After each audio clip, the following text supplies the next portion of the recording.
am the lady. And hello, people! When you Hello. arrive, because you're probably hearing this as a recording because there are no people now. Oops. Sadness. But Sadness. that's okay. People will come. Because Yes. awesome people with me tonight, as you can probably see on the screen, we have, which I just learned a proper size of, Dr. Wolf. Say hello. Greetings and good evening, everyone. We have Lightning Bliss. Blissy, it's you. Wait, where's Lady Bliss? I don't see her. Where's she at? And of course we have what's one of your nicknames? The most handsome brony of all? DustyKatt. Well, there's that one, yeah, but the manliest brony in the world. Yes. That too. Also that guy. Yeah, that's He's the biker guy. That's what my nieces and nephews call you. Yeah, I'm the biker guy. I'm that guy. So basically, everybody in the Brony fandom goes, you know that guy? Yeah, that guy. the guy everybody knows. That guy. Yeah, that guy. Da-da-dun-da-dun-dun. It's so good to be back here. You know, because I was here once before. It was pretty cool. It was lots of fun. Lots of fun. And it is interesting mashup. I think this will be a very fun one indeed. Yeah, I don't think I've ever seen Doc and Dusty actually have a conversation. At least not when I was around. Well, we did do a therapy session. Way back in we the did day. in a Moment with Dr. Wolf episode. I even appeared on Dusty's show some years back. Yes, we he did a did. whole interview then. Mhm. And we've been in some vlog convention videos together here and there. Yep, In vlog fact, I convention remember videos. directing a vlog convention video where Blissy and Dusty reenacted one of their most favorite scenes from TF2 Analysis live action. Yes, that was fun. That was crazy. Hello, darling.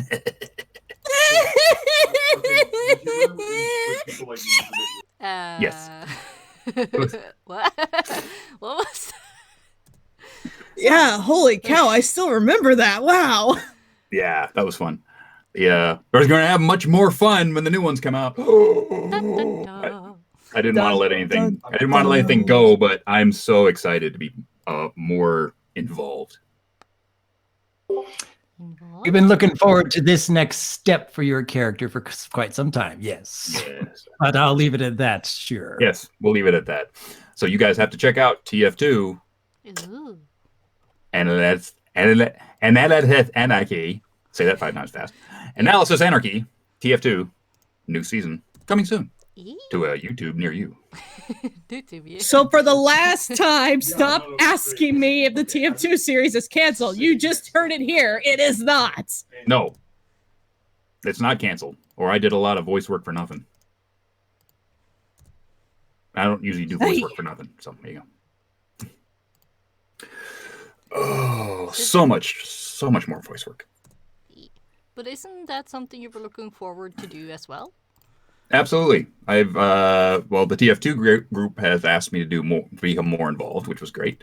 And then I also had Fee from Fallout Equestria had a new series that she came up with called News from the Bunker, which is the story of course, a bunker in a wasteland Equestria where 3 characters wake up: a male anchor, a female anchor, and the weather pony. And what we do is basically we have to give out the news as given to us by our benevolent overlords, Stabletech. And usually it's bad. But we have to say exactly what they want us to say, or we die.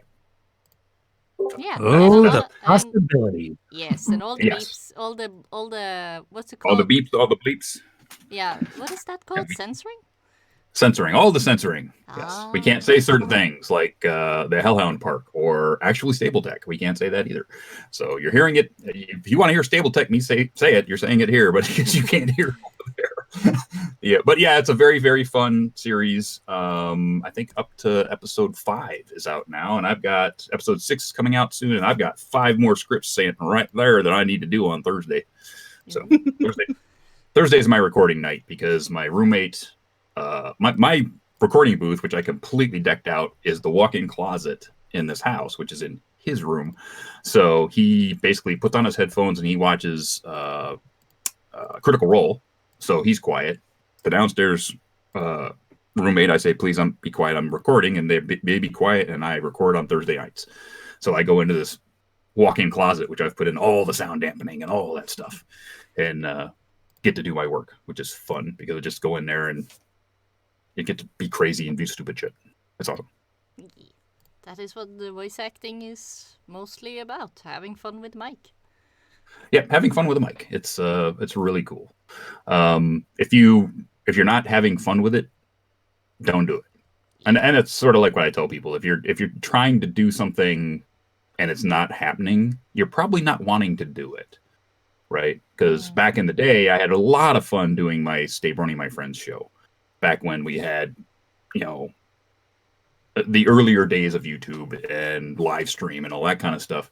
And I had a lot of fun doing it with my friends. And it lost its shine after like 4 years because it ended up becoming more of a chore than having fun with it. I had pushed that show to be everything it could be. Right. And then I just started going through the motions, and I'm like, this isn't really fun anymore. So I said, okay, we'll go do something else. And I put more into live and being on stage and doing charity auctions and doing more voice acting and things like that. And I'm having much more fun doing these kind of things. So a lot of people say, well, why aren't you putting anything up on YouTube? Because YouTube's sorry for the swear word, but YouTube has basically, it's not nice. became the 800-pound animal of badness. They made it so hard to do what I did because you'd get copyright strikes.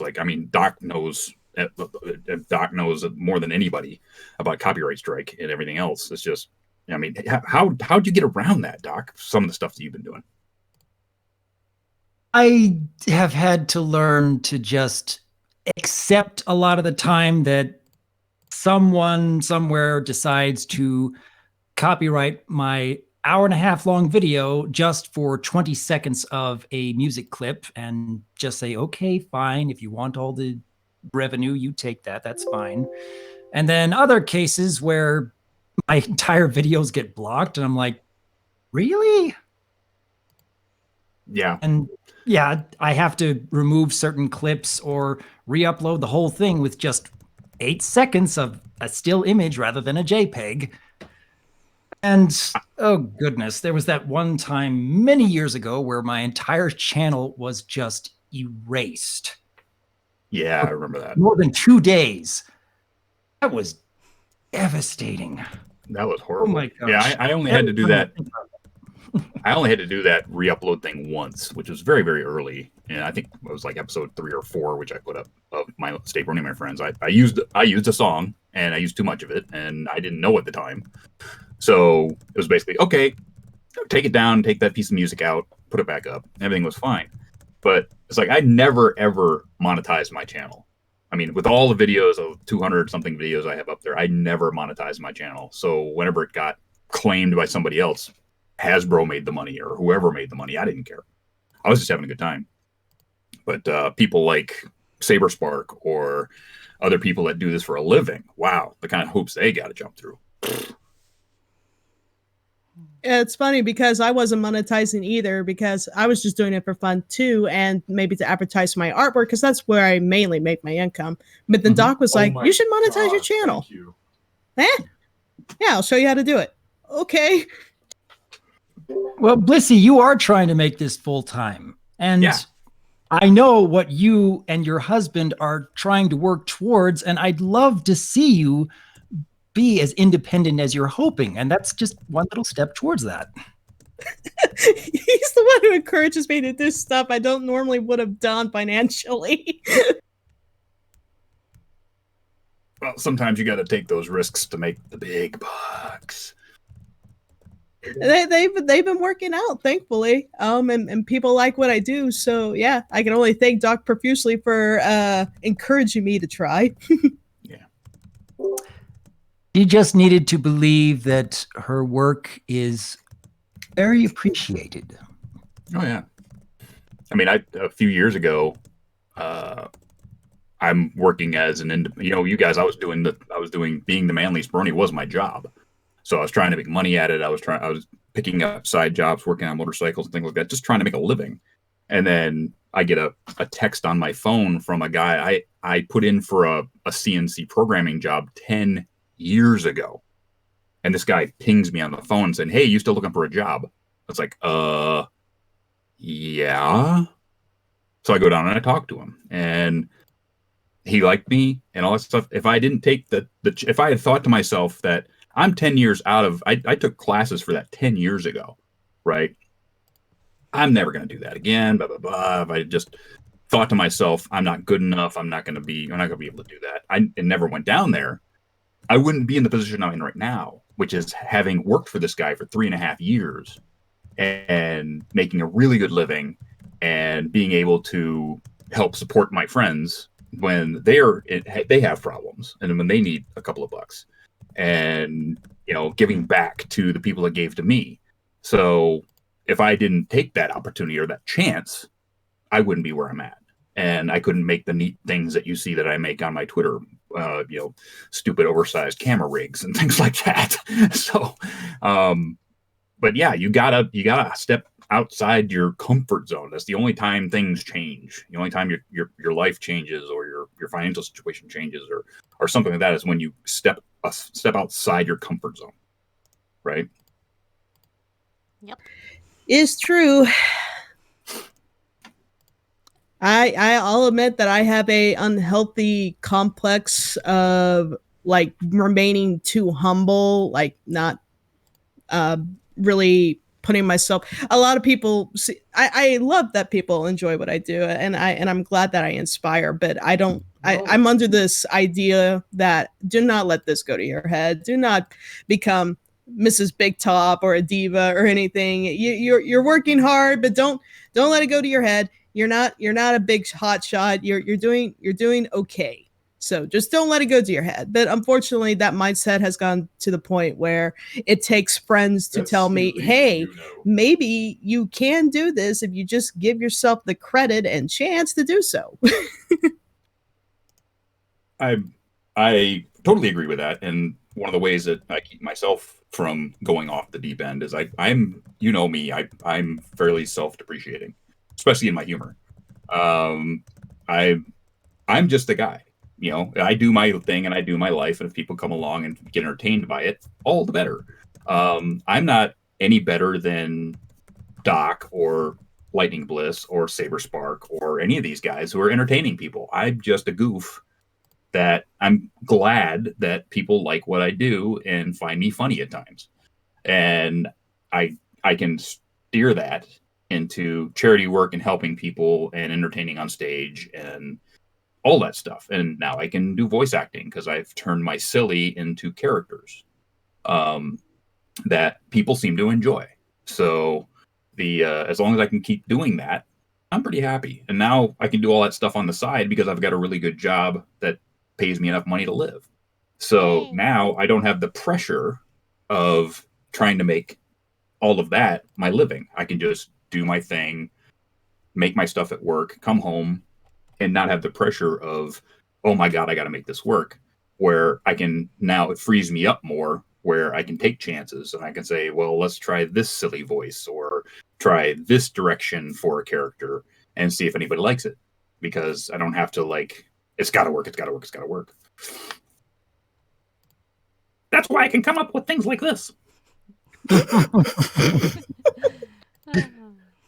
Well, like Dusty, I am also immensely grateful that because I have a full-time job where I go into an office, it allows me to spend my free time doing all of the YouTube for fun. And I don't have that pressure of, oh, I have to make ends meet with what I'm doing here. It's more, this is how I unwind. I work on videos and I connect with others to collaborate and just have friends in the YouTube space. It's the most social I've ever been in my entire life, that's for sure. Yay.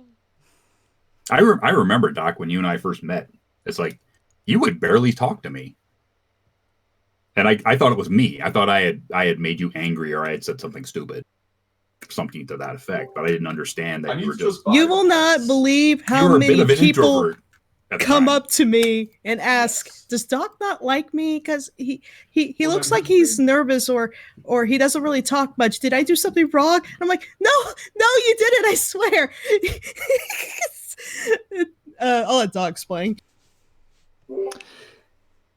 I'm sure that part of it has to do with my inability to really speak up in groups where I don't know most, if not all, the people there.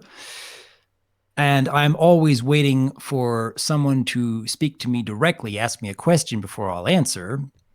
But aside from that, I think I can come off as unintentionally intimidating at times and not even realize it until somebody points it out and like, oh dear, I'm sorry. But yes, I do feel a lot more comfortable being able to speak my mind when I'm with people that I've had many a conversation with before. I can see that. Yeah, I can see that. I did feel a little bit bad about the first chill and chat me and Doc had. I wasn't sure how to, like, should I have others, should I not have others, and like, because you are a very interesting person, both as a person itself and as one on words. One on YouTube, since as far as I remember, you were one of the first Fluttershy fans that started YouTube, if I'm correct. That was my very first video, yes. And I made that video because at the time, back in 2013, the few other reviewers / analysis channels for My Little Pony back then, they were delving deep into the show and bringing out a lot of depth that I didn't realize. And I'm like, wow, that's actually really interesting and entertaining.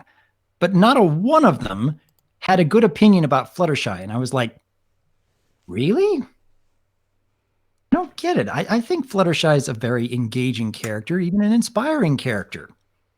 And I made a video explaining how Fluttershy's weakness is part of her greatest strength. And I thought, okay, I made my video. I've got my thoughts out there. Maybe a few dozen people will spread, hey, there may be more to this Fluttershy character than we thought. Until the next day, the video had 3,000 views. And I'm like, what? Yep. I didn't expect that. I didn't want to do more than one of these. I just wanted to make people think Fluttershy was a worthwhile character. That's all. Oh, here I am, like 8 years later. Well, back when we started very, very early, 2011, 2012, there wasn't a lot of content out there. I mean, there wasn't a lot of people doing YouTube yet. I mean, there was a lot of poops, and there was a lot of pony PMVs and things like that, but there wasn't a lot of analyzing. I think you were one of the very first analyzers out there. There wasn't anybody doing what I was doing, which was a talk show, basically based on, your late night style of David Letterman and that kind of thing. There wasn't anybody doing that at the time, except for, I think, one other group. But there was a real dearth of things. People were salivating. They were starving for content, especially in between seasons, like season 1 and 2. I remember between season 1 and 2, it was, anything you put up and ended up on Equestria Daily. I mean, it was like fire hose. I recall when I started thinking about making videos and just making fun animations for some former friends of mine. that I realized that I wasn't seeing a whole lot of videos in regards to reviewing as much. And I thought, hey, that'd be an idea. Nobody's really talking about the G1 stuff. And G4, if it weren't for G1, G4 wouldn't exist. Let's just be real. And I asked my friends, hey, you think this would be a good idea to talk about bringing up G1 and like just give thanks to that because it's the reason why G4 exists? And they were all like, yeah, sure, you should totally do that. You have the skill to do it. And that's what I did. And then I would find out later through them that, hey, did you know that there are other people doing this too?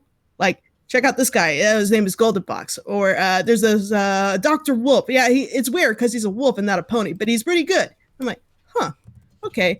And this was back in late 2014, I believe. So it's kind of how it all started with me. Mm-hmm. G1 roots for the win. G1. I have to admit, being sorry 53 a week from Thursday, that G1 had completely left my memory because I'm old. I'm old. Are you talking about G1 or G3? I think I heard wrong. G1. Okay. G1.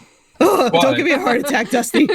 But no, G3 I does knocked not exist.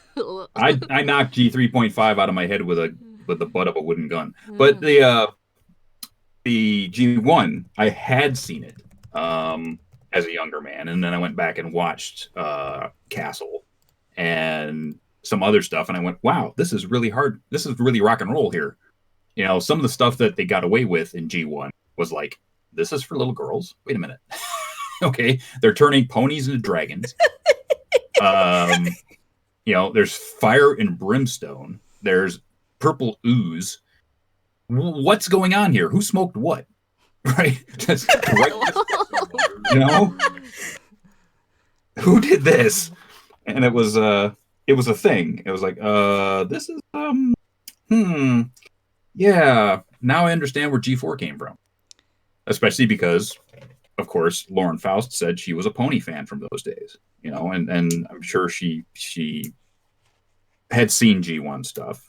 And melded some of that G1 with what she had in her own mind. And that's how we got G4. Now I'm speaking of G's, G5. Let's talk about G5. Ooh, yeah. Before we do that, we have one question, just one question in chat. It's for Dr. Wolf. Snowy Motorcycles asks, do you have any advice on making My Little Pony OC? I also enjoy inspired by your YouTube channel. Well, there are a few videos I've made on my own channel and collaborations with others about my thoughts on making an original character. I think the best one for those who are just starting out would be the one that's on Ty and Daga's channel. I did one with him some years back where he really breaks down what makes an interesting OC and what really doesn't. If I could remember the title of that one, but it's probably how to make an interesting OC or an original OC, something like that. I don't know. But if we can find that one, that's what I would recommend watching. Okay. Yeah, it's definitely one of my favorites. I don't think I've seen that one, so I will, what was the name of the channel you said? Ty and Daga. Ty and Daga. I'll type it for you. He's a reindeer OC. Oh yeah, spoiler alert, he is coming on Sunday. Nice. Thank you.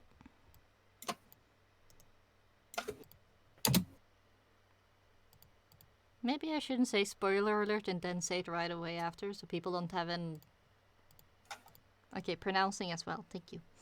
Yeah, the pronunciation of his name can be rather infuriating for some. I just call him Tai Tai. Oh, that's cute. I like that. Yeah, I can call him that, but still, yeah. I give everybody nicknames. It's just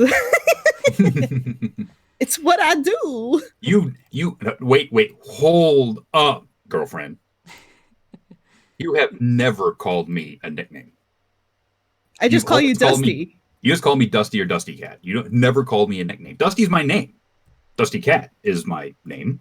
You've never called me a nickname. Yeah, Dusty. Well, that's just my regular name.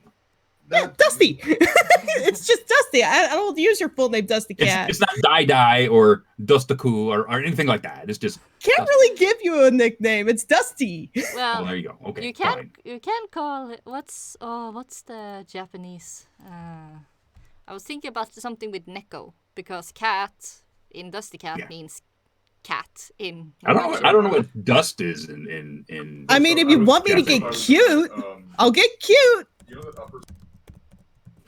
I'll call you Teddy. Aww. That's only because you like how I hug. Well, you're also a great big teddy bear in real life too. So that's true. That is true. Okay. ほこり猫 Hokori neko is DustyKatt. yeah, no, I'm not gonna. long. No. Too long. I have enough problems with English. Yeah, now you can go back to the G5 question that you were about to ask. Sorry for interrupting you, Dusty. No worries. What I was saying is, let's talk G5 because we're getting close. It's only a few months away now. So we now have 5 main characters, and the first main character has basically gone off the radar. Basically, we've got the Pegasus princesses, Pip and Zip, or I think right, Pip and Zip, the unicorn with the tennis ball in her head, Izzy, yeah. yeah, Izzy, and then we've got Chad Boy. Hitch. Chad boy? Hitch. Chad. Hitch Chad the is Chad. I'll explain what Chad is to you later. Yeah. Okay. And our main protagonist, who happens to be the broniest of bronies. So now we have 5. So when's the final Countdown? shoe gonna drop? Who is the 6th? Right. So we've got 2 Pegasi, we've got 2 unicorns. Right? Is Chad Boy a unicorn? I can't remember. No, he's an Earth pony. He's an Earth pony. Okay, so we have an Earth pony, 2 Earth ponies. So we need another unicorn. So Ooh, what if the unicorn's a stallion? That's something. What if they don't tell us that character? Because we know that the story is all of the races don't like each other right now, and they're all wary of each other. And from the press pictures we've seen, they obviously nobody trusts the unicorns. Obviously, you're gonna put a tennis ball on the end of their horns. So what if they're not going to tell us who that character is until the movie comes out, and they have to go to the kingdom of the unicorns, and they meet the unicorn princess of the time, because we've already got a pair of princesses out of the Pegasi, and then we've got the Earth Pony guard, and we've got the Earth Pony protagonist, and we have a unicorn we don't really know much about. So is she a princess? Is she just another unicorn? Are we going to go meet this other unicorn who might be a princess? And will that princess be an alicorn? I don't know. Does alicorn even exist in this generation? But that's just it. Do the alicorns even exist? Are they? Sorry. Are they gone? I mean, there's a lot of fan fiction out there where Celestia and Luna just disappear. They just take off, right? And has everything fallen to heck because the main 6 fell into limbo? There's something that remember the old 6 were stuck in limbo for 1,000 years because they took the Shadow Pony with them to save Equestria. What if the main 6 had to do the same thing? At the end, who knows?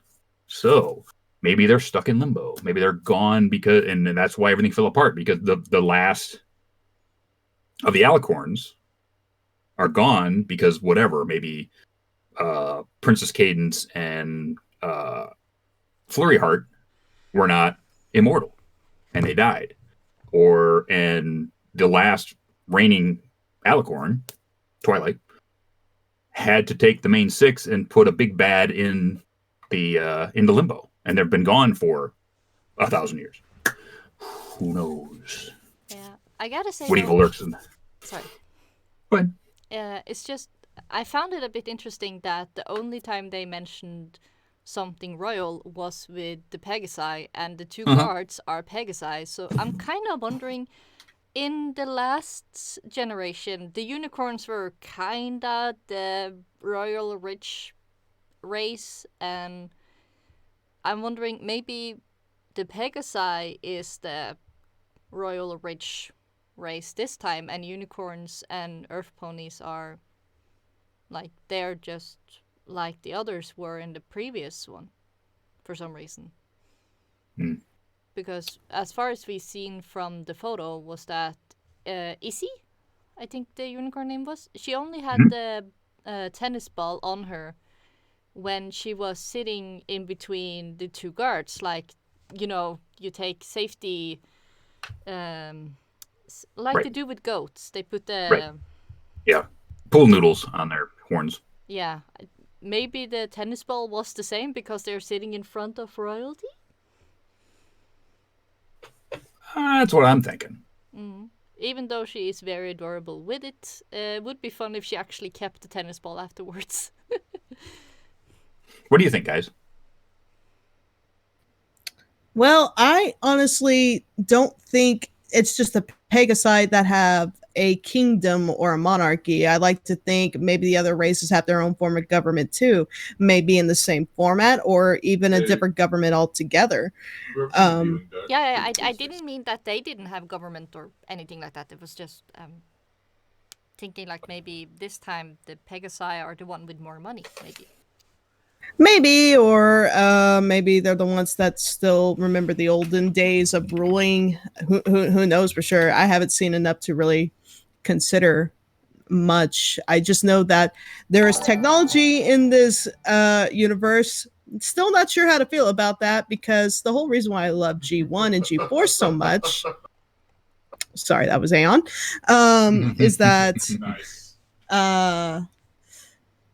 I liked the magic and adventure aspect of it all. And now that technology's been introduced, I'm worried, is that just going to be forever removed? Is the magic completely and utterly gone? Is it never coming back? Though I do like that, well, no, they're going to go off on a adventure to find it and bring it back and reunite everybody. Okay, that I can work with this. Maybe it's going to be a combination of the 2 working together, because I like stories like that with magic and technology working together. How about you, Doc? What do you think? Well, first, in response to Blissy, yes, I can agree that it seems likely that that's going to be the case, that pony races are separated, and that since the synopsis says Equestria has lost its magic, that may mean the magic of friendship, or it may mean all magic.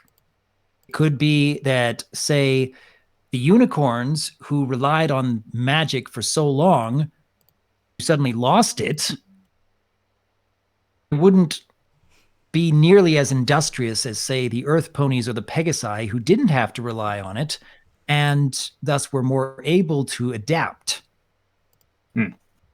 And I like the idea that Sunny, the pony protagonist, is, because of her admiration for the main 6 and what they stood for, is trying to reintroduce magic into the world of Equestria.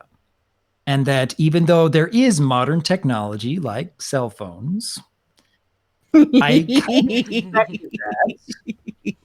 kind of expected that, because if they want to focus on modern themes of diversity and inclusion, then yeah, it's probably necessary that they include things like cell phones and perhaps some form of social media.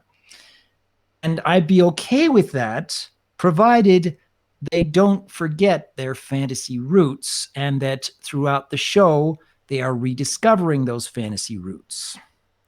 So maybe a little bit like Avatar: The Last Airbender, The Legend of Korra? anyone I else haven't watched watched that series. I've only seen the original Avatar myself. it? Yeah, that one is best. Yes. I'm trying to figure out this. If Pegasi flight, Earth ponies growing food, and the unicorns moving the sun and the moon are all tied to magic. All of it is tied to magic. Yet there is no magic anymore. How does the sun and the moon move with no alicorns? How do Pegasi fly? Period. How do they grow any food?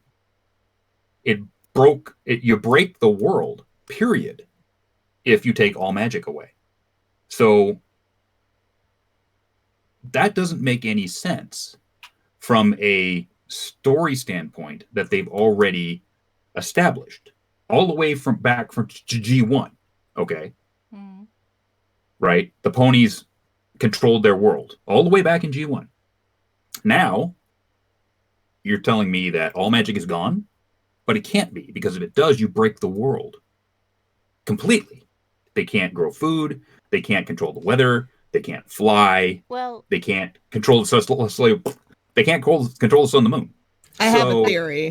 just a nitpick, but they are able to grow food, just not as quickly as they maybe would like, because they accelerate the growth. They don't make the growth itself, as far as I also Okay. have a theory. Yeah, sorry. Okay, if it's 1,000 years in the future and there's a lot more ponies and there's a lot more technology, maybe they're using technology to help grow the food, sort of like we do today. You know, we grew food at a very slower rate 400, 500 years ago to today, which now you have manufactured farms which turn over crops like that because of technology and chemistry and all that stuff, which is all, of course, technology. But it doesn't explain Pegasi not being able to fly or being able to fly without magic. Or the moving of the celestial bodies, which is part of that world, without magic. Unless they finally figure out that Celestia and Luna were lying the whole time. And it was really science. Dun, dun, dun.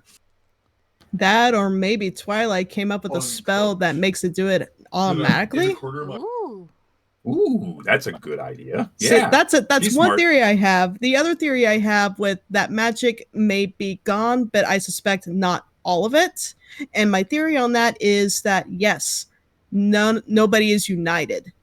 But that doesn't necessarily mean they're at war with each other. It just means they're not united. So they're separated to like different tribes, different countries, but they mutually like respect boundaries, I guess, kind of like in our world, more or less. But does that mean that the Wendigos are back? Does that mean that Not essentially, because they're not fighting each other. They're not at war with each other. Whereas originally, when they were separated and they were being spiteful against each other, that was like actual intentional spite. I'd like to think here, maybe they're not being spiteful to each other. They're just respecting each other's boundaries. I can see that.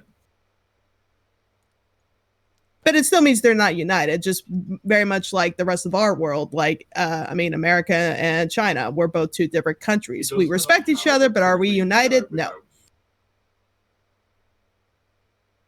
I don't want to get into politics, but you see what I mean. I don't either. I could pick that apart, but I won't. Oh, I know you would. I don't want to go into it, but I was just trying to give give it an example. It's just an example. Yeah. So, what about you, Doc? What are your thoughts on that? Well, I'm trying to imagine sticking with the rules established in previous generations. That's assuming if the MLP staff actually want to continue with all the rules set up in previous generations. They may pick and choose what they want to stick with. But assuming for now they do follow the same rules set, I can think of a few cases where magic no longer existed, at least in parts of the land.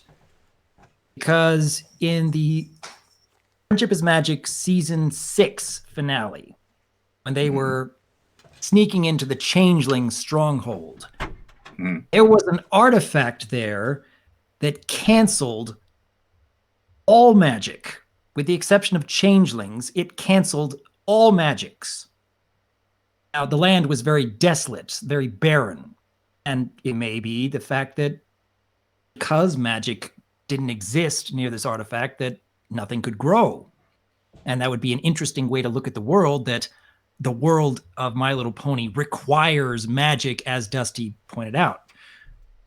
But if they were to take something like that to where it's just pony magic that no longer functions the way it used to, and that the celestial bodies had some other way of moving across the sky without pony interference. There's all kinds of possibilities as to how you can both stick with the lore and fit Equestria into having lost its magic. Mm. Yeah, we can go with the Norse panthology, where you pull the sun across the sky with a chariot and Pegasi. I'm just noticing Joey's suggestion in the chat that they basically created an app for magic stuff. So if you want to turn the sun off and on. Turn the sun on and off with a swish of the left and the right. That'd be fun. Although Flare Cobra did come up with a point. Yakistan, Griffin Empire. What happened to these places? Right? So we're 1,000 years in the future. Did the Yaks cut off their borders? Did the Griffins get their doo-doo together and get their place up to snuff and then cut off their borders? I really hope they got their stuff together. I want to see the Griffin colony better.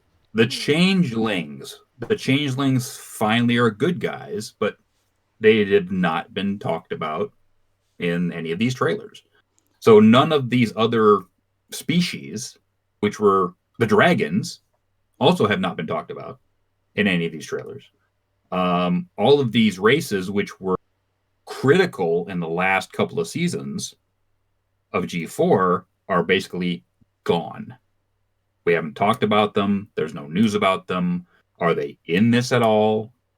Did they become extinct during the 1,000 years that there's no magic?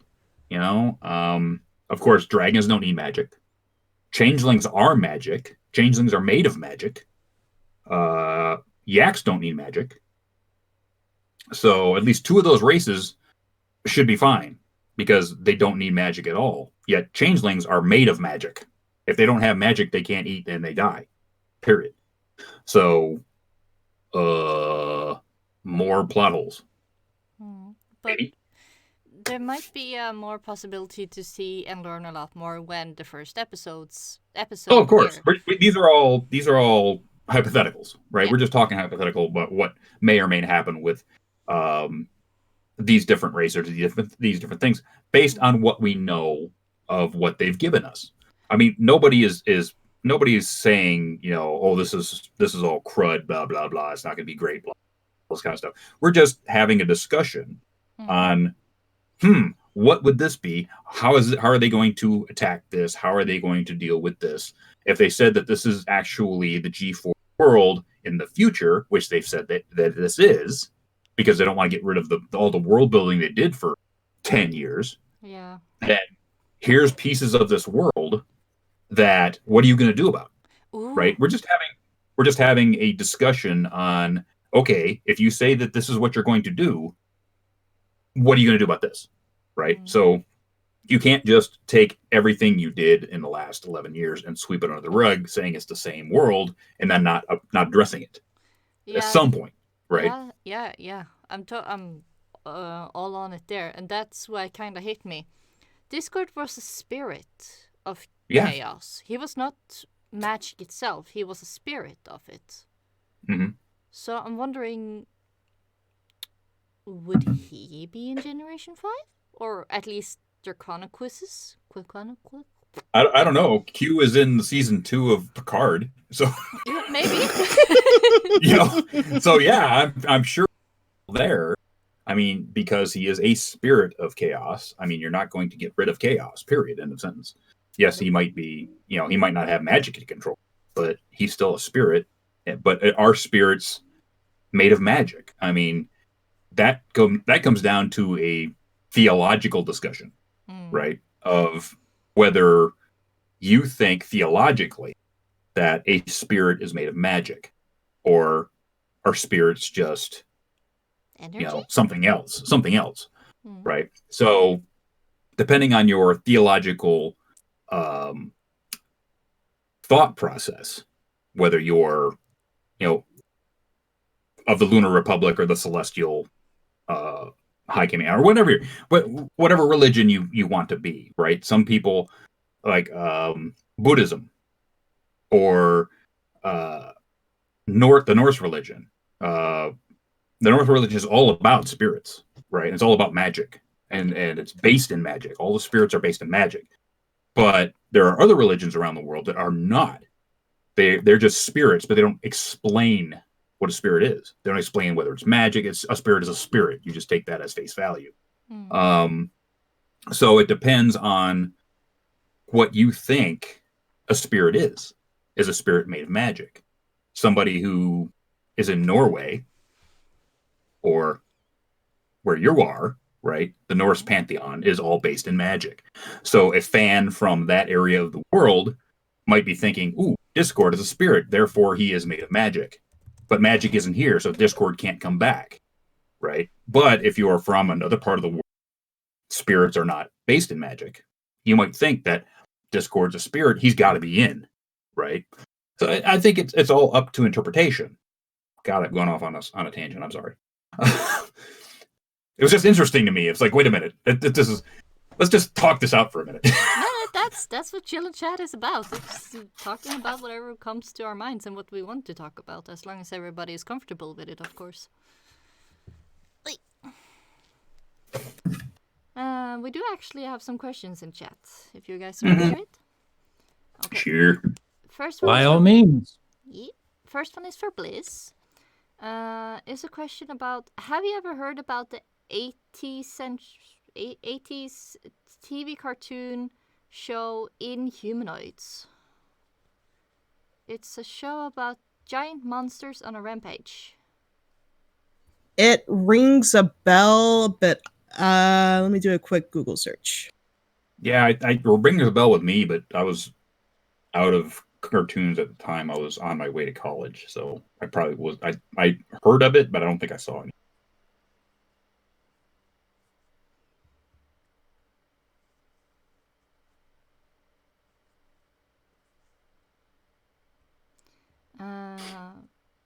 Meanwhile, Azor Hager has a theory she would like to share. What if there's more to the premise of G5 than what has been said? In other words, what if it's meant to be a wake-up call for the My Little Pony fandom in its entirety? Not quite I sure. I don't think we should put that much stake in what we are. Okay. There is no way a giant conglomeration that makes its money by selling toys gives 2 nickels about what we think or what we do. Right. I don't think they're out to sell a product to their core audience, which is young female kids. Yes, they are going to put some of the stuff that made it good into the new G5, but they're not going to basically make a whole series premise about straightening out their fandom. That's not going to happen. Not going to happen. But to answer that question about Inhumanoids, I remember as a kid, I used to see commercials for the toys of those things, but they never really grabbed my interest because I was a hardcore girly girl back when I was a kid. I was just all about Care Bears, Poggles, My Little Pony, Rainbow Bright, The Last Unicorn, and Strawberry Shortcake. Can't forget her. I actually, The Last Unicorn, I actually have the German release of the soundtrack Ooh. Oh. because that's the only way you could get it when I got it. Basically, they didn't release the soundtrack in America because the band America, which did the soundtrack, held the rights and they didn't give them up for a price that, the people that made the movie would pay. Yeah. So basically, the only way you could get that soundtrack was to buy the CD from Germany. So I somewhere in my CD collection, I have a cover. It's all America. It's all in English, but it's basically the cover's in German. All of the side notes are in German, but it's the soundtrack. It was the only way you could get it. Well, here's something else that would interested you. That this actually happened recently, and I'm just so happy for this man. Peter Biegel finally got his rights back. Absolutely, thank God. It took a few years. My gosh. I had donated money to that a number of times. I bought a signed copy of the movie from him, and I'm so happy that happened, and that he got his rights back. Thank gosh.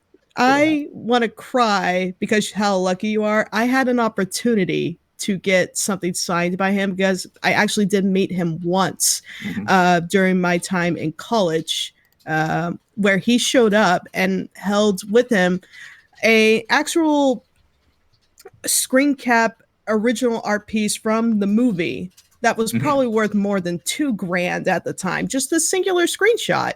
Nice. And he went around and showed us because we were learning about the importance of stop motion and storyboarding, and that a little can go a long way. But in this case, this was a full-blown storyboard from the actual film, and I'm kicking myself because I didn't ask for his autograph. That is awesome.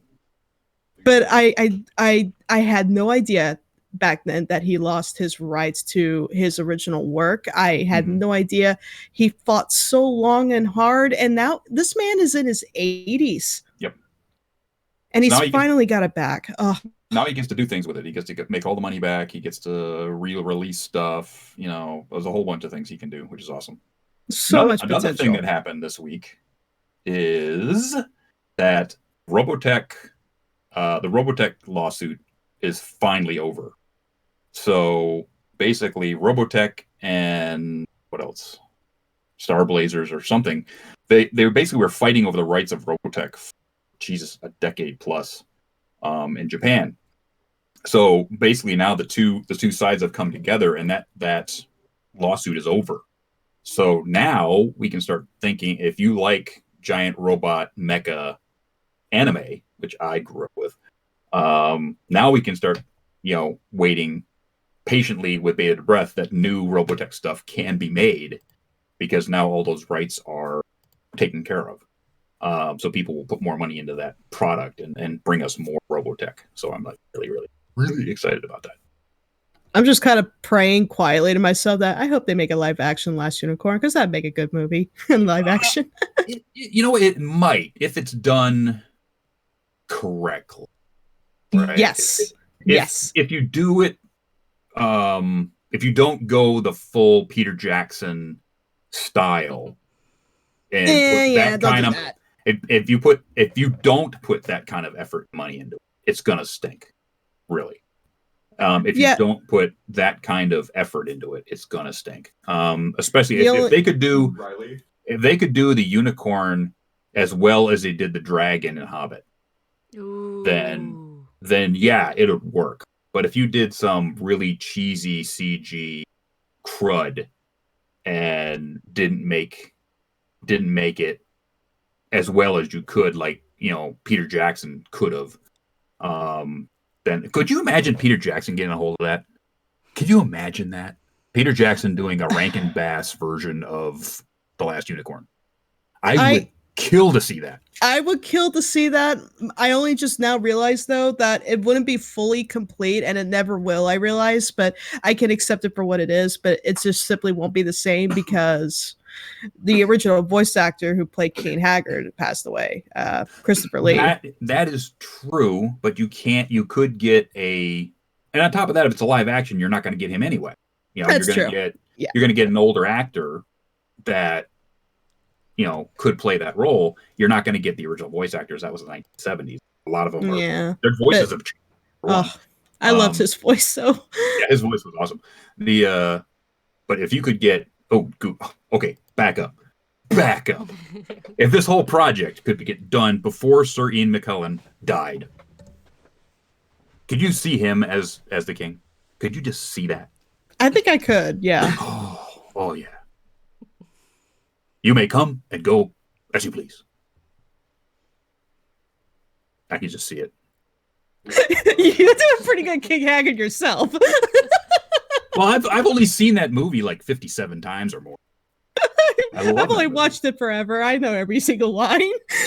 Well, it's like I can sit here and go back and forth with somebody and do the entire movie of the Blues Brothers back and forth, with somebody who knew it. So we could do the whole Blues Brothers movie. I can't quite do that with Last Unicorn, but I do remember a lot of these scenes that were really cool. And these are some of the things that got me into wanting to be a voice actor. Is when I was growing up, and you had Hanna-Barbera cartoons of the early 70s, right? And then you had, I remember at the point where I figured that it's just actors, right? I remember that time when there was a cartoon called Devlin, which was basically the premise was a Evel Knievel style motorcycle jump guy, which of course is going to appeal to me. But the story was him, his younger brother, and his younger daughter traveling around with a circus, and they would get in and out of Scooby-Doo like problems that they had to help fix. The voice actor that played Devlin's brother was Mickey Dolenz, who was the drummer of the Monkees, and I was a huge Monkees fan. And the minute I watched that, the first episode I watched that, and I heard Mickey Dolenz, and it was Mickey Dolenz. He didn't even change his. I was like, that's Mickey Dolenz, which means there's real people doing this, which means there's actors, which means I could do that. And that was the moment I went, maybe someday I could do that. And here I am doing it. And it's pretty cool that Mickey's actually still alive and still doing work. I mean, he's still doing voice acting. And he's a pretty cool guy. Just those kind of things that you remember from back when you were a kid. I realized Doc hasn't been saying much, and I got me wondering, Doc, have you even seen The Last Unicorn? I did watch The Last Unicorn, but Okay. I did not grow up with The Last Unicorn like you did, Bissy. Now, there is much to admire about The Last Unicorn, but I have never owned the movie, and I've never seen it on any of the streaming services I've had. So I've had only maybe 3 times I've seen it all the way through. It's gotten harder to find. Yeah. It's very hard to find because, of course, the rights were up in the air for a very long time. Now that the rights are within Biegel's control again, he can now sell it to Netflix or any of these other streaming services. And I would say within the next 6 months, you're probably going to see it on a streaming service. But you saw it on terrestrial TV at least 3 or 4 times a year. And then HBO had it for a while. When I was younger. Get the Enchantment version on Blu-ray now, but you have to look out for that one specifically because that's the proper version. Yeah, I think you can probably find it on eBay. I think you could probably find somebody reselling it pretty easy. But what you were saying, Doc? I do like many of the concepts that the movie comes up with because there's some really interesting, fantastical elements that, really pulls me into the story. But then there are things that pull me out of the story, like hearing Jeff Daniels try to sing. That was a bad idea, yeah. So I do like the movie, but it doesn't draw me in as much as it did for you two, apparently. What's drawing me in now with it is the kind of the last parts of the film, which kind of they kind of hit hard for me on a scale of how we as humans or mortals, I should put it, do have both a curse but a blessing in disguise, and that is that we can engage all matters of emotion and feeling. With The Last Unicorn, she came to a conclusion that after everything she had been through and been exposed to, she at one point was transformed into something she is not. She became mortal for a period of time before regaining her immortal body back. And having gone through the emotions of love and losing that said love because of what she is, she experienced regret, something that I guess in this universe immortals don't necessarily experience. To which even Schmindrick the magician would say that I am sorry I have done you evil and I cannot undo it. And I kind of had to ask myself, is that evil? Is experiencing regret a bad thing though? Or is it experiencing the wide world of emotions kind of just an experience that she is the only one that will ever get to experience out of her entire race? It's stuff like that, and the romantic appeal that I truly do enjoy. And I think, Doc, if you went back and watched it again, now that you have more of an analytical mind of what you're doing with Pony, you might actually look at that movie a little differently than you did, say, how long ago that you watched it, because you weren't thinking in that let's analyze what the story is, right? And that's one of the reasons why that book was so good, was because of what Bliss just said. It analyzed, an immortal being becoming mortal and then having to deal with emotion and having to deal with feelings and having to deal with all of that, and then having to go on with the rest of their immortal life having known these things or knowing these things. So it's really a neat book. I mean, if all you've ever seen is the movie, read the book, because there's more in the book than the movie could actually show you. It's a wonderful book. Isn't that how it always is with stories? yes, but I will give credit to the film for its beauty and design, because you don't see styles like this anymore. Yeah, I'm not saying that the movie was bad. I'm just saying you always get more when you read the books. I can agree.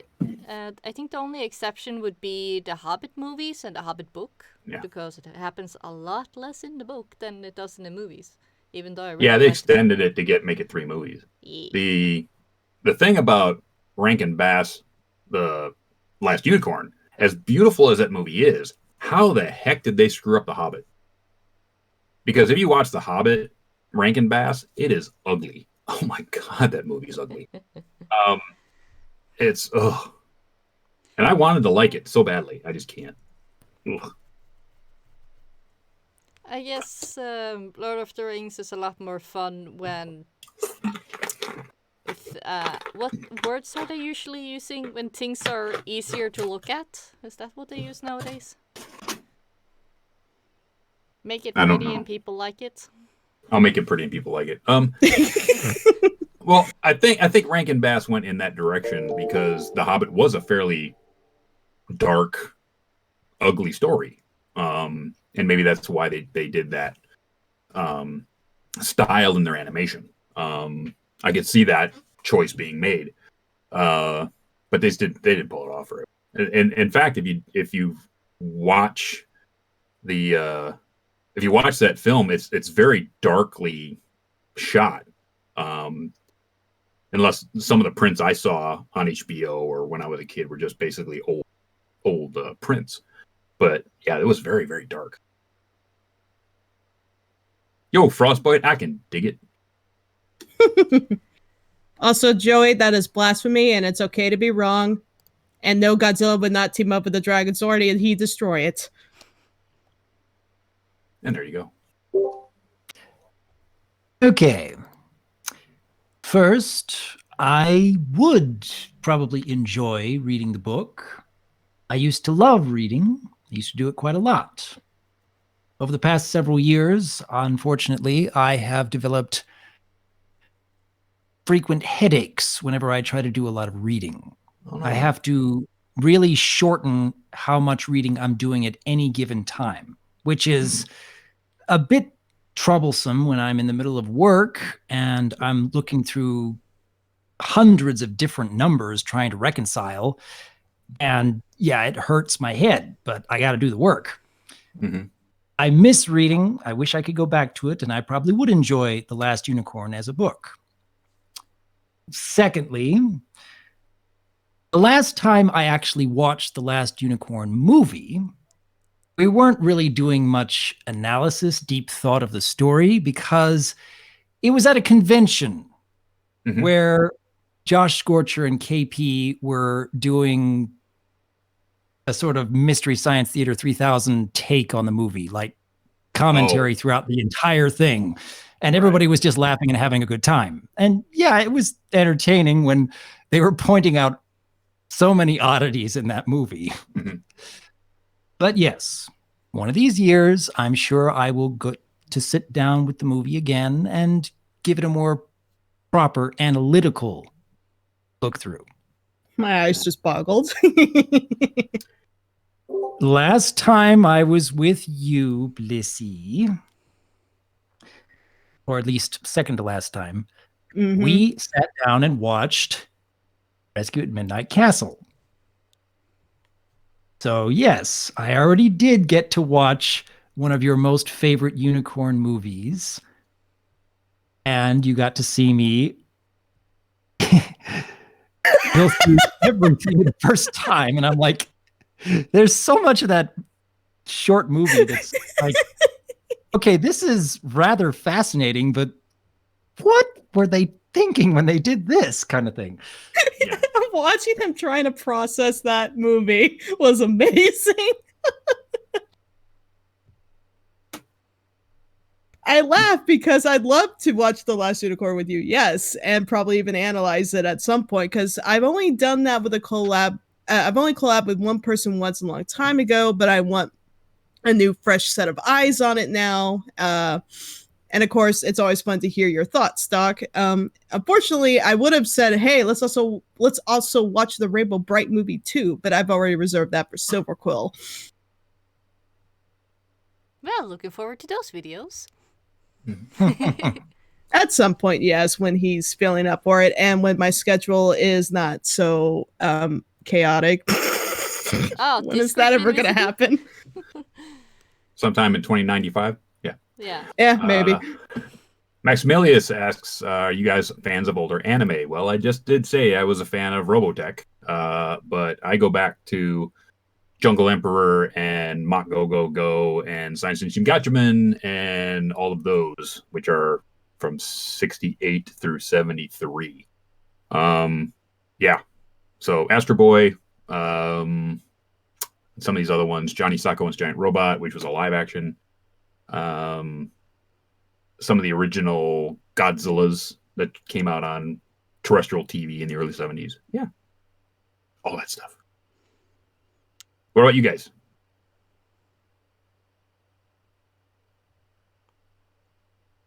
Everyone at once, okay?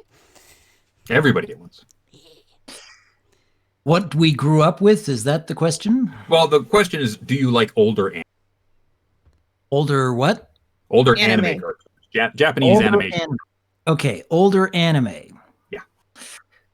When I was a child, my older brother, Tarek, he was absolutely fascinated by the show Voltron.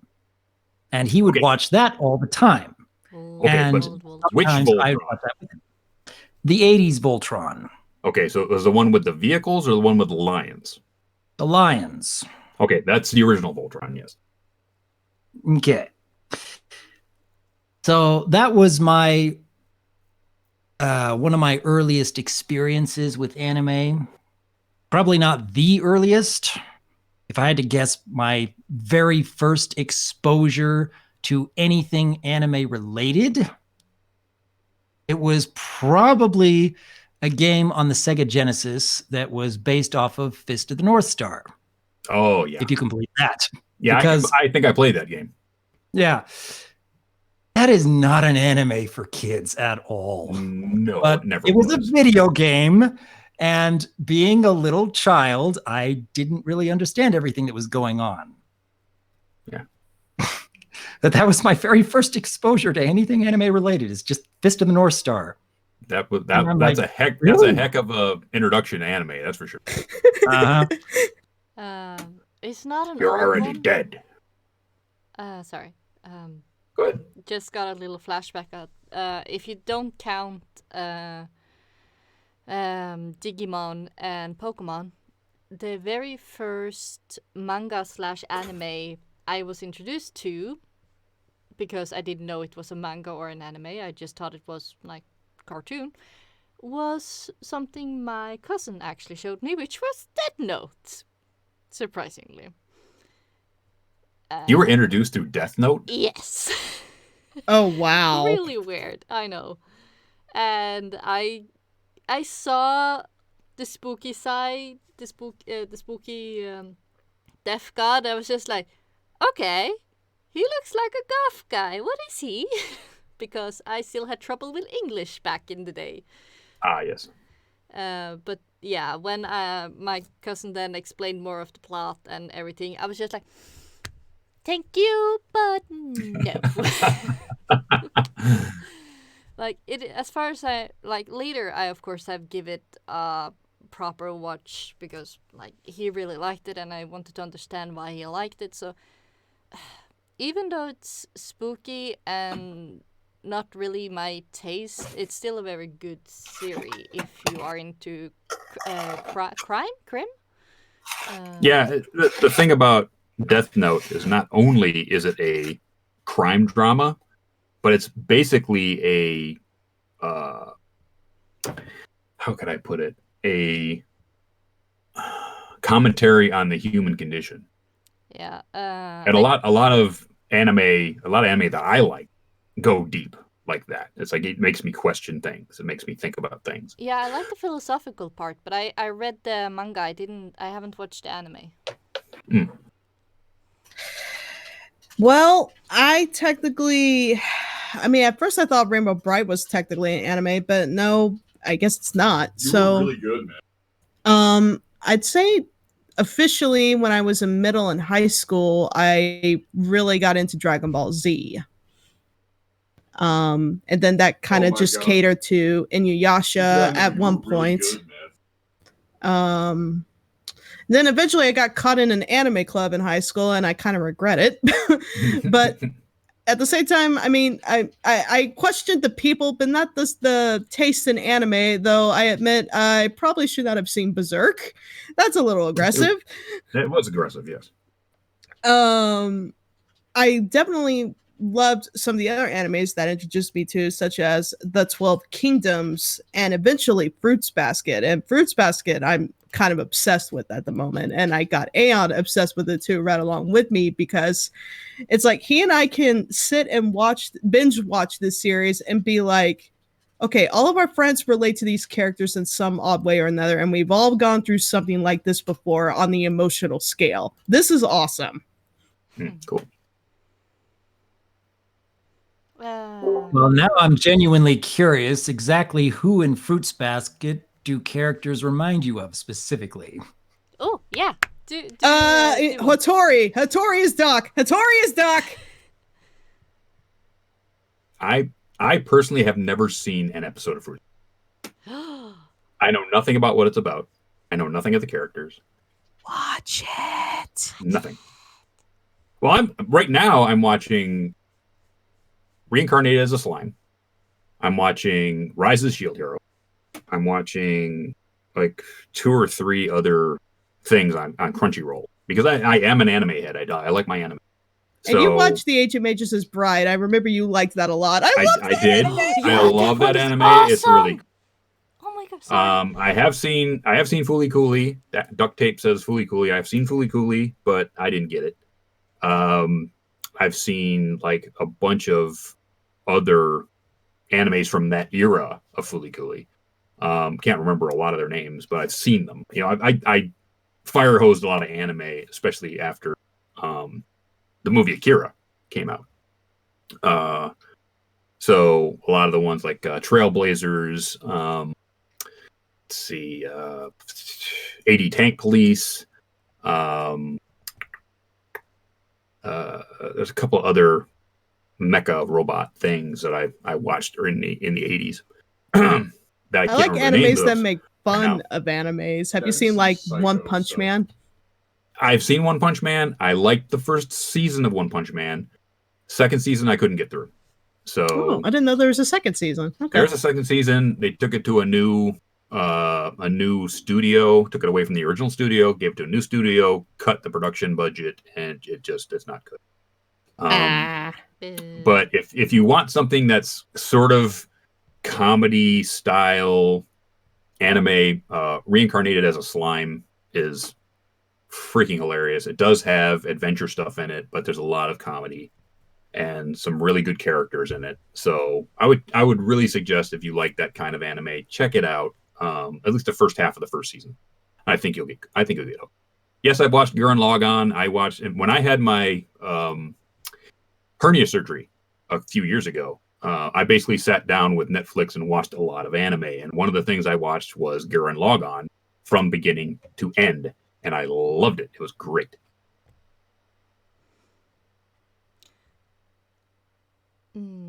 We also have 2 questions for Bliss. Do it. Uh-oh. Let me show. Where did it go? Question Guililion91.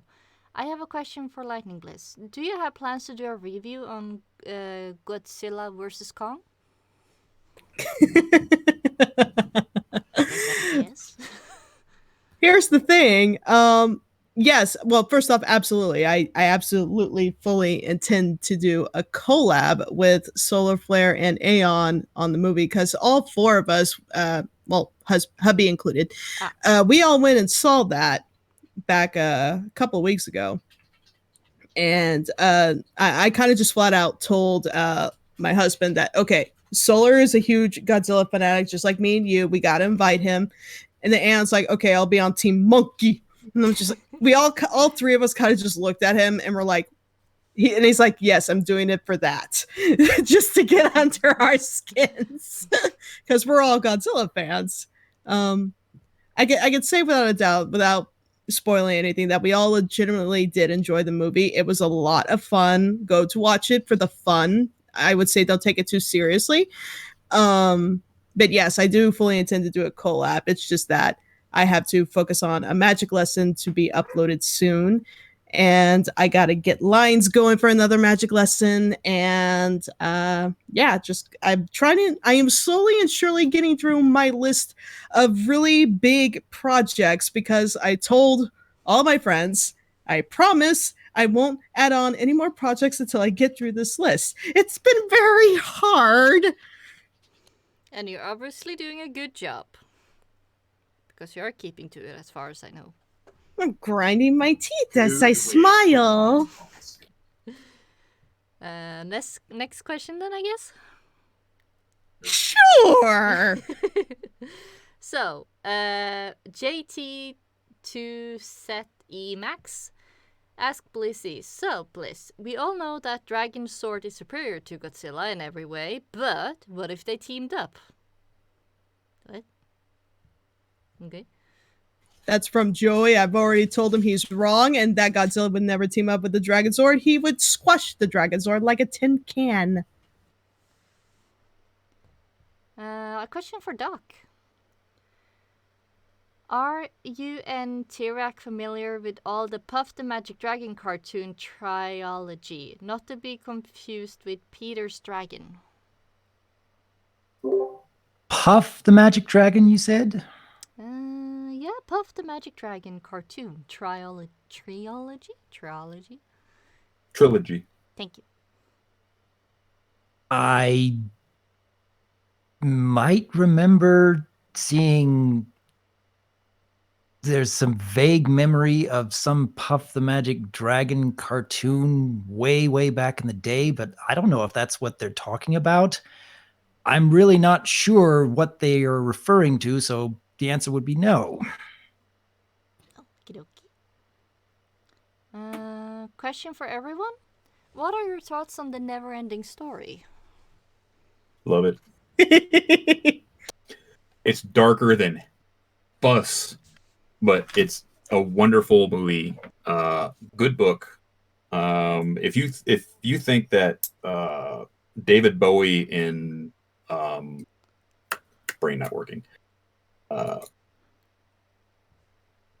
the heck's the name of that stinking movie? The Jim Henson movie with David Bowie that screwed up all the kids. Labyrinth. Thank you. If you think Labyrinth was dark, Neverending Story will screw you up. Neverending Story and The Dark Crystal. Those are the 3 movies. Oh, and Legend. And Legend.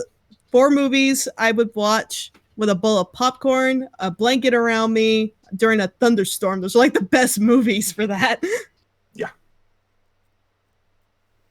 Doc? I am very familiar with Neverending Story. I watched it a lot when I was a child. And being a 5-year-old, that movie had so many enchanting scenes, but other scenes that absolutely terrified me. And there were always moments when the Gmork would come on screen, where as a 5-year-old, I would go to the other end of the house and listen carefully for when that scene was over, and then I'd come back and watch some more. It was really hard for me to sit through the Gmork scenes because even though as a 5-year-old, I was very well aware of Muppets, so I knew that this was a puppet and it wasn't real. That's not how wolves actually look, but it still terrified me, even knowing that it wasn't real. And I'm sure I told this during the last time I was here on this show. The Gmork is the reason why I became fascinated with wolves in the first place, and eventually leading to the Dr. Wolf character that you see today. I had to overcome my fear of wolves, and by overcoming that fear and learning all I could about them, I became absolutely fascinated by them. The horse dying screwed me up. Brought it up. Screwed me up. You know why I brought it up? Okay, Yes. because there's this wonderful cosplay picture that's on the internet that some kid took to San Diego Comic-Con a few years ago, where he played the kid character from Neverending Story, but he had a horse head that he pulled around that had the muck around it, that he would sit on the floor and he'd play out that scene for people to take pictures of.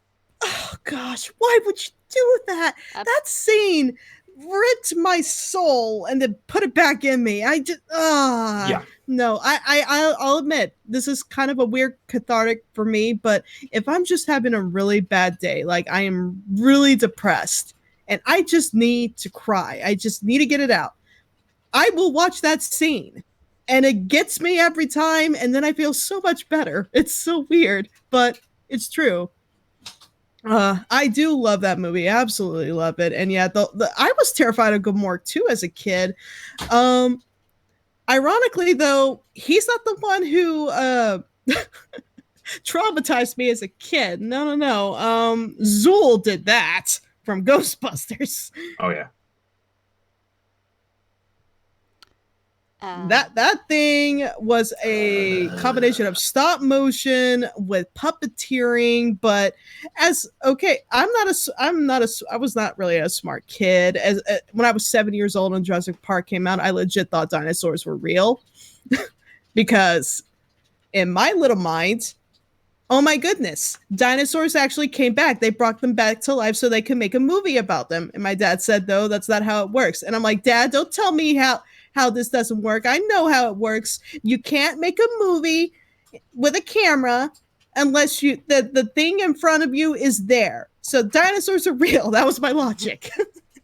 And that same logic went to every other film that had monsters in it that was a live action. So Zool, in my mind, when I was 5 to 10 years old, was real. And nothing could really sway me from that for the longest time, not until I probably got up to 12 years old. Well, I guess you're better off than me. I didn't know voice acting was a actual job and not just computers doing stuff until I got on Galacon 2018. So no need to feel bad. Ugh. Yeah. Yeah. So there's a reason why I cannot sleep at night if there's light in the bedroom. I can't sleep with a nightlight. I don't like light creaking in through the doors, all because of Zool from Ghostbusters. Yeah, that was the... I am the key master. Are you the gatekeeper? Zool was the some kind of demon dog, or... Okay, Yeah, have you seen Ghostbusters?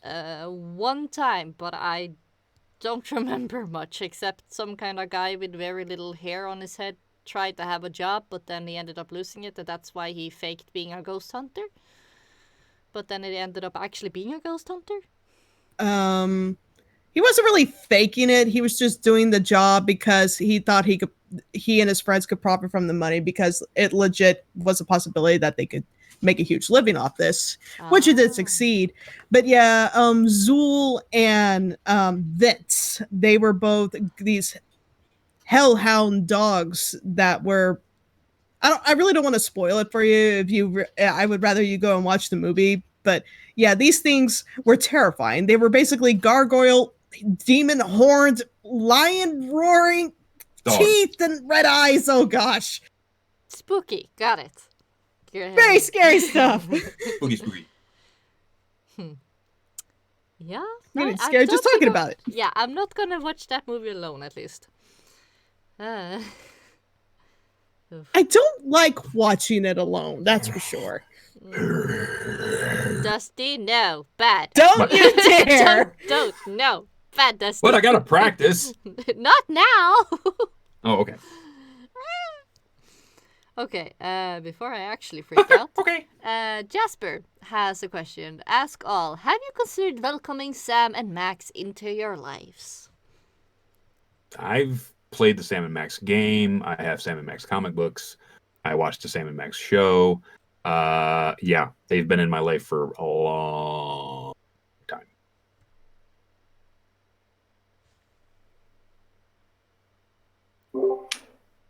I remember first seeing someone play the original Sam and Max Hit the Road, middle of the 90s, and found it to be a very weird yet highly entertaining experience.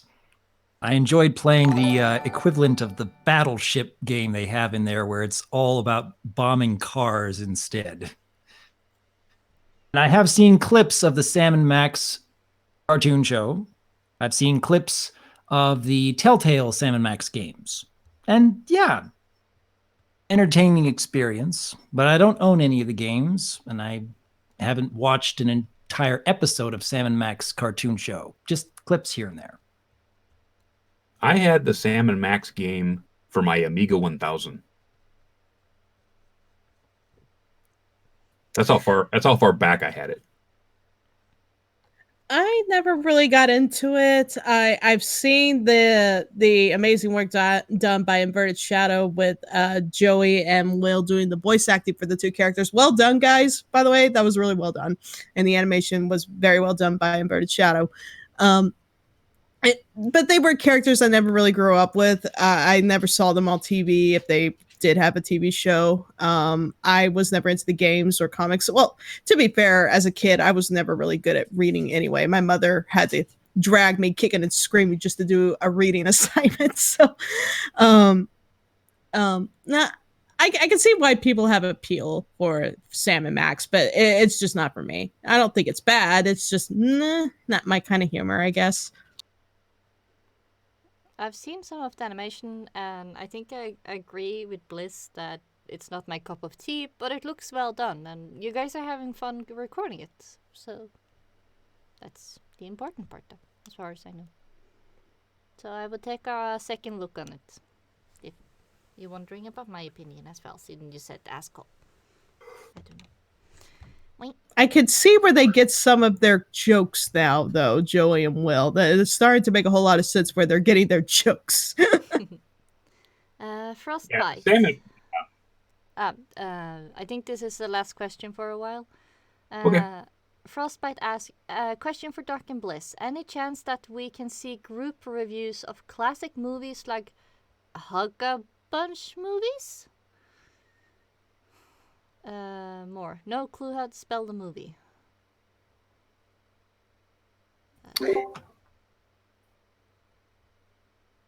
He's talking about the Mystery Science Movie Theater collabs that we did in the past, which I've been thoroughly enjoying doing on my channel too. So I do miss doing those, but they are a lot of work. They require so much time when we're just watching the movie and starting and stopping, writing our thoughts, starting and stopping, writing our thoughts. But afterwards, actually condensing our thoughts into something much more coherent and then editing the whole thing together. Yeah. It's fun. It's a lot of fun. I go back and watch that Hug a Bunch review we did. Oh, goodness, that movie. It is a weird movie. I picked a good one. Yes. But I do enjoy those. They are very time intensive, but they're fun. I mean, I can't see any reason why not if I can reconvince Doc and Josh and Silver when he's filling up for it, and probably Will, because me and Will have figured out a way to, at least for the most part, condense the audio and video editing aspects. So at least that is actually been shortened down and not as complex. It just would be the other part where we all just take 2 days out of the week or 2 weeks where we all sit down together, watch a movie, and then collectively pause to make a statement about a certain scene or character or what have you, or to make some jokes and jabs, because that is part of the fun. But Doc is right. That is time consuming, and it's kind of hard to get all of us to take time out of the week to do this because everybody has conflicting schedules. Is it impossible? No. Is it hard? Yes. But maybe one day. I'm not going to say never, but you never know. There you go. There you have it.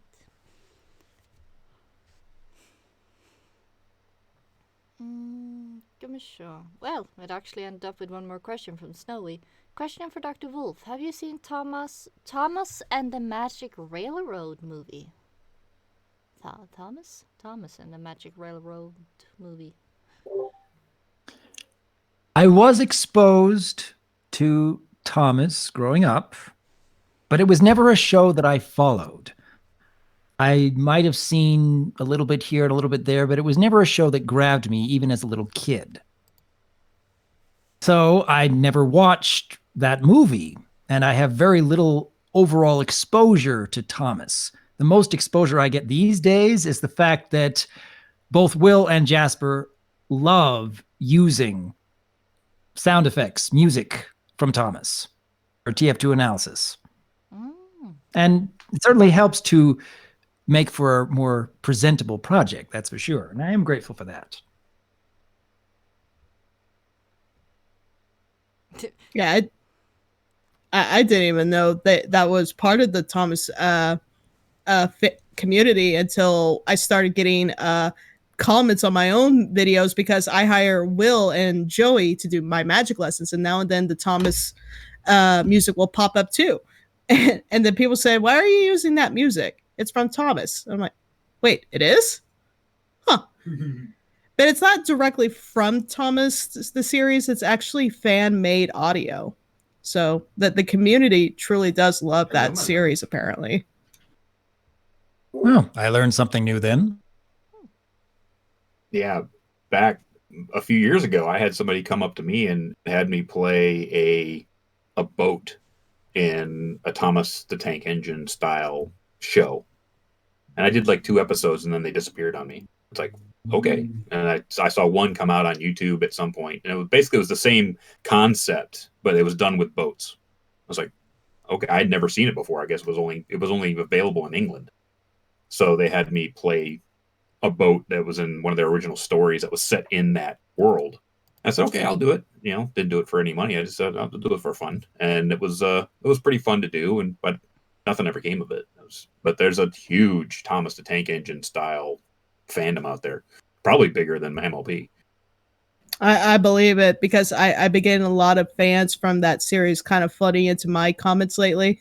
It's cute.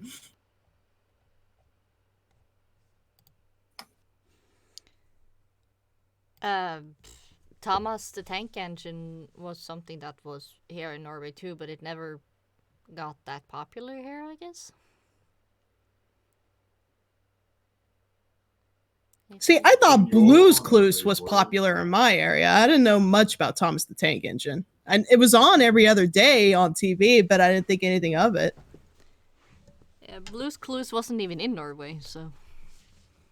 Oh, that's a shame. Jasper, Blue's you're not do, poisoned. we can do. Jasper is now saying he has been poisoned the line between the fandoms. He and I have had a long day worrying about a video I was rendering that finally I did manage to fix. You can relax, Uncle Jasper.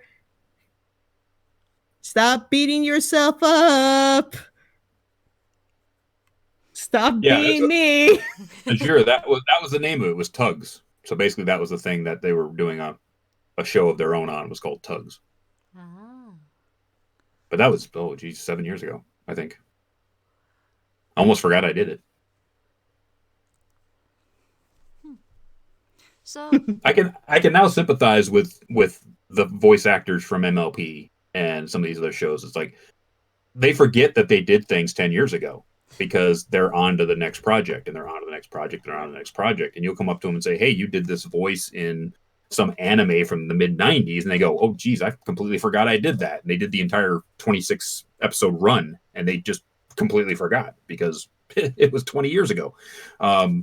So you just forget that you do things because you're on to the next project. yeah, if I'm gonna start thinking about where I were 20 years ago, I'm like, yeah, I was 8 years old and went to school. I guess I am younger than all of you guys, aren't I? Pretty sure. Yeah. Yes. I'd guess so, yeah. Oh. You babu.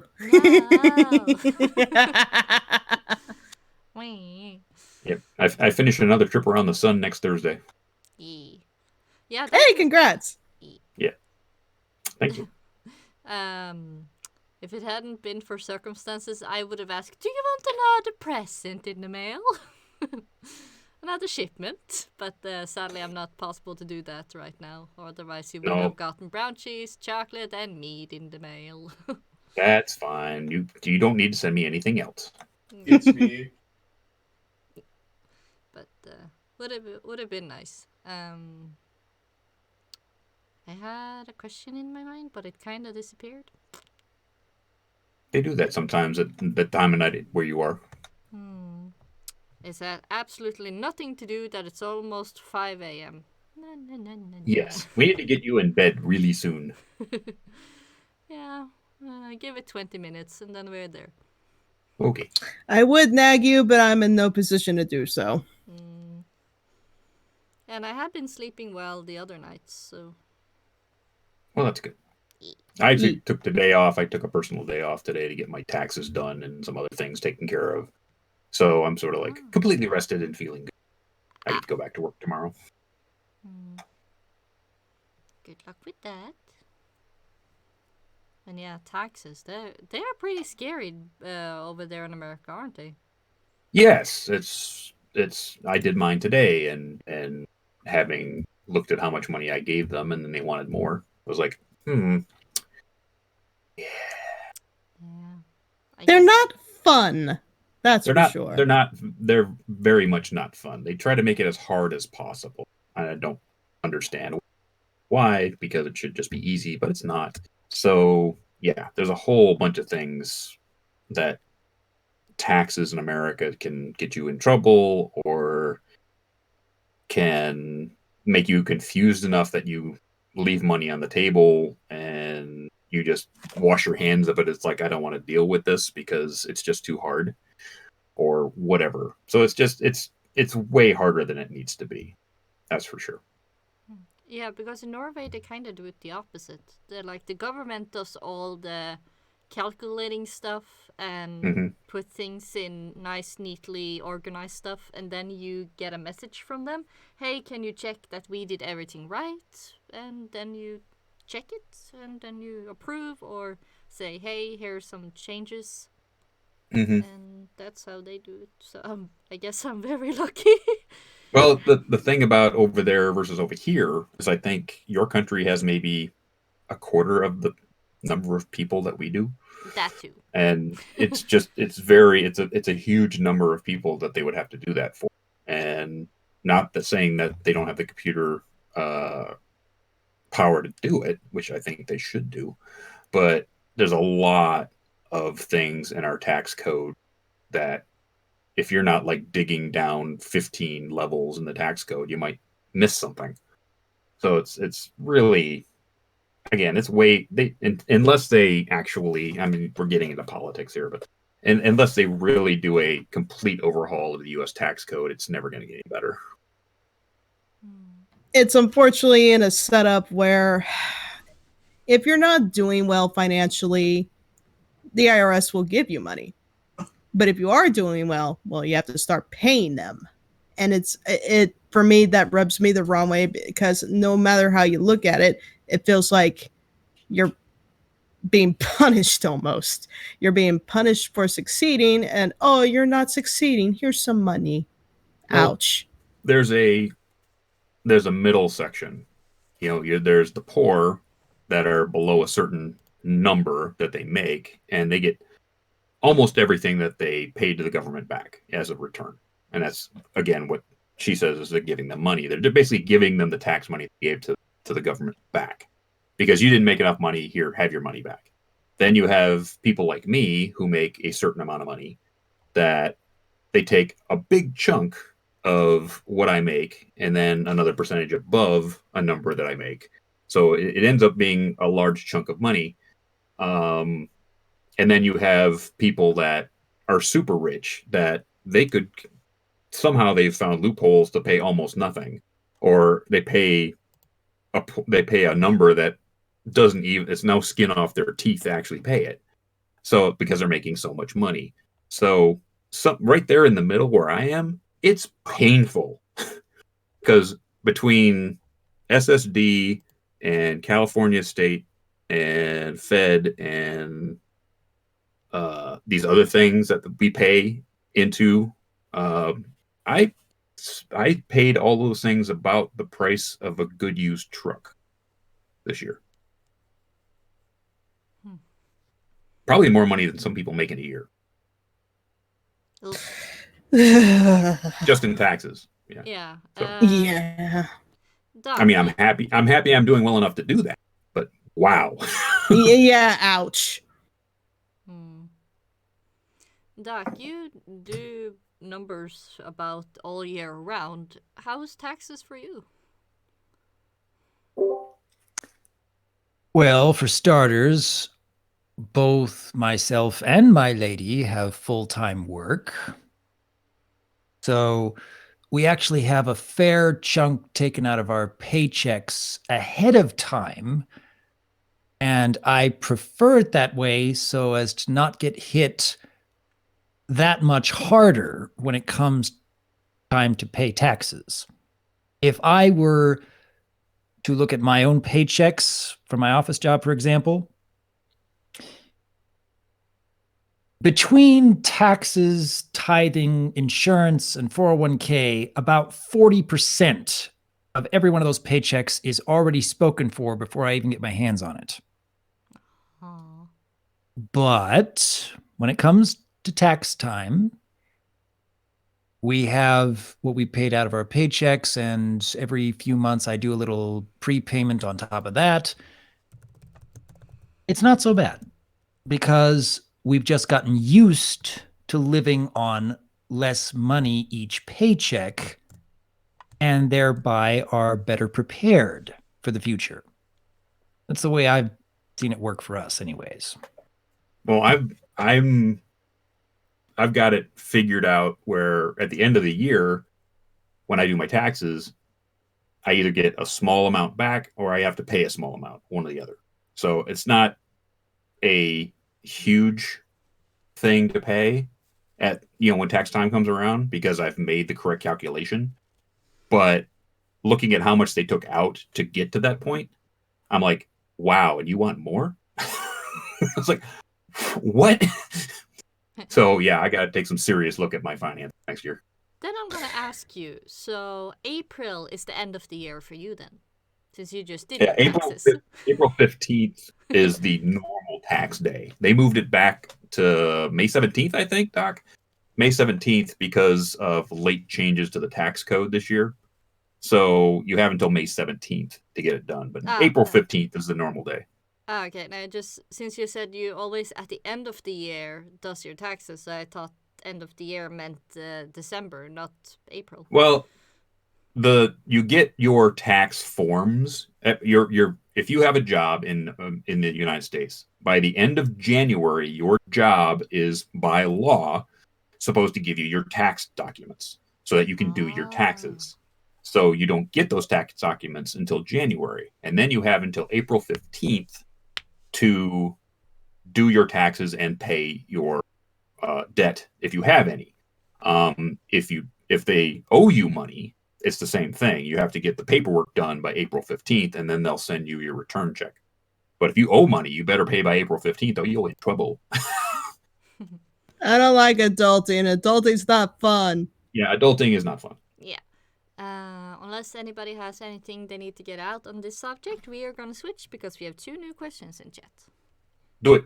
Yeah. Question for Doc, Bliss, and Dusty. What are your guys' favorite Mary Poppins and My Little Pony moments? Does Mary Poppins have a series? No, Mary Poppins was a movie. Yeah, it's a movie. That's the one I know about. I think they mean maybe favorite moments from the movies. Oh, okay. Yeah, that makes more sense. And oh goodness, Mary Poppins for sure. The first film, anyway. I can't really just pinpoint one of my favorite moments. Maybe the one moment that tends to stick in my head the most because the song is so catchy. It's oh,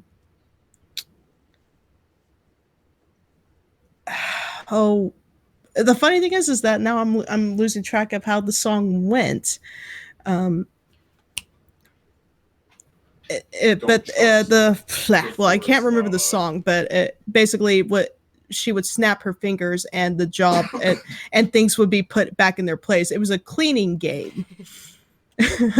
And I guess that kind of that was the scene that kind of encouraged me when my parents would get snappy with me about clean your room, clean up your mess, and I would just start playing that song in my head and pretend that if I snapped, then things would just magically go back to where they belong, and I didn't have to do anything, but I really was doing it.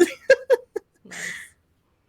But I also enjoyed, honestly, the cartoon scenes when they basically hopped into the drawing on the sidewalk with Bert, and the musicals are catchy there, and the animation was so very well done, and it just looks like so much fun.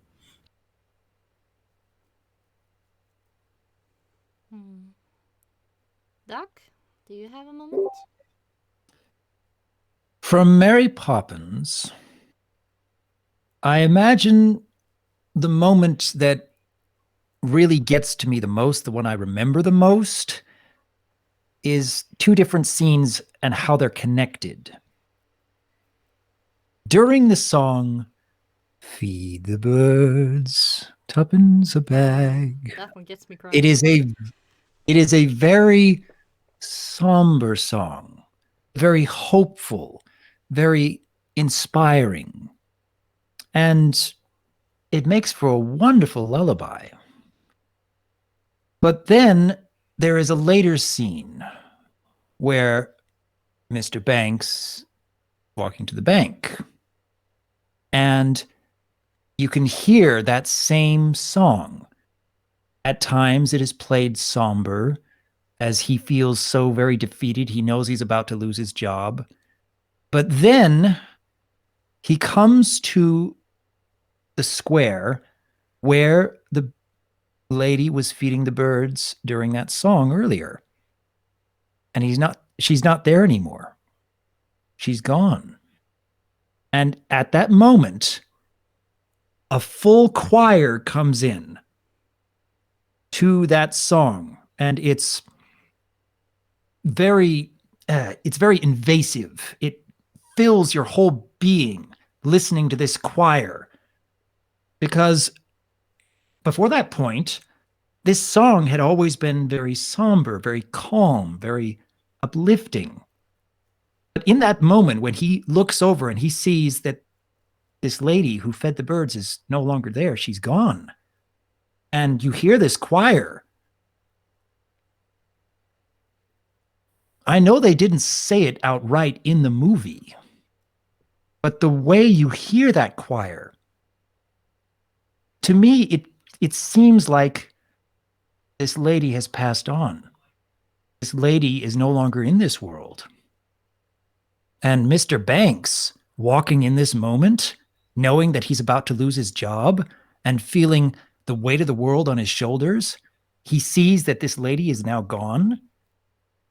And suddenly, it puts into perspective what really is worth living for? What is worth striving for?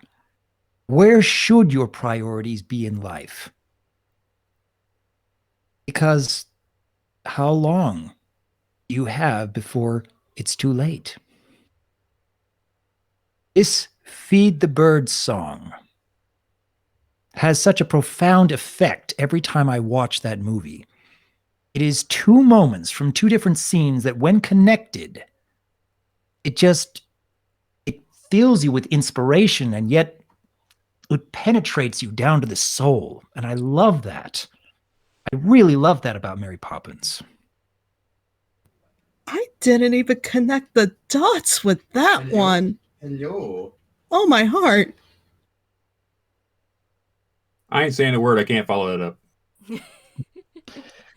Well, the next time you watch that movie, really listen to the differences in how they sing Feed the Birds the first time, when it is meant to be more of a lullaby.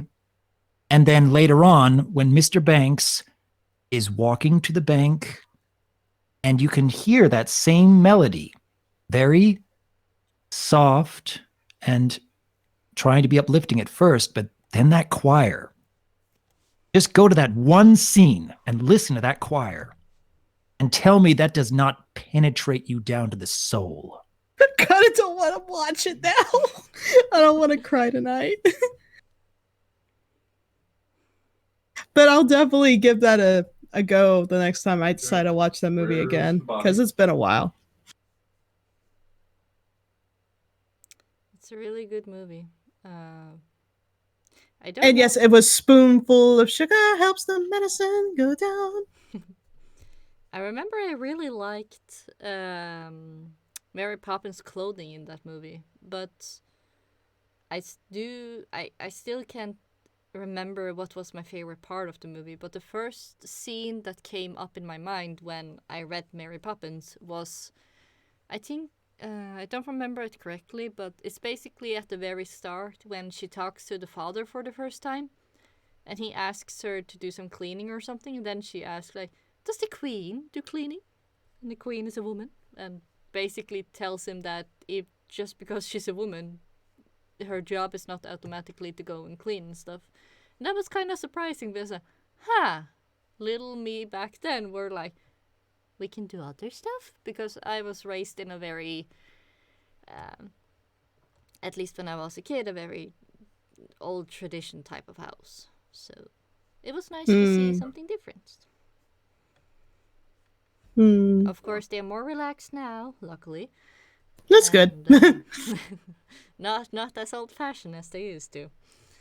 So now you can go, Dusty. I have softened the landing ground for you. I will say that I don't really. I think I saw that movie once, and I don't really remember much about it. It came up on Wide World at Disney Saturday nights, like once or twice a year, maybe.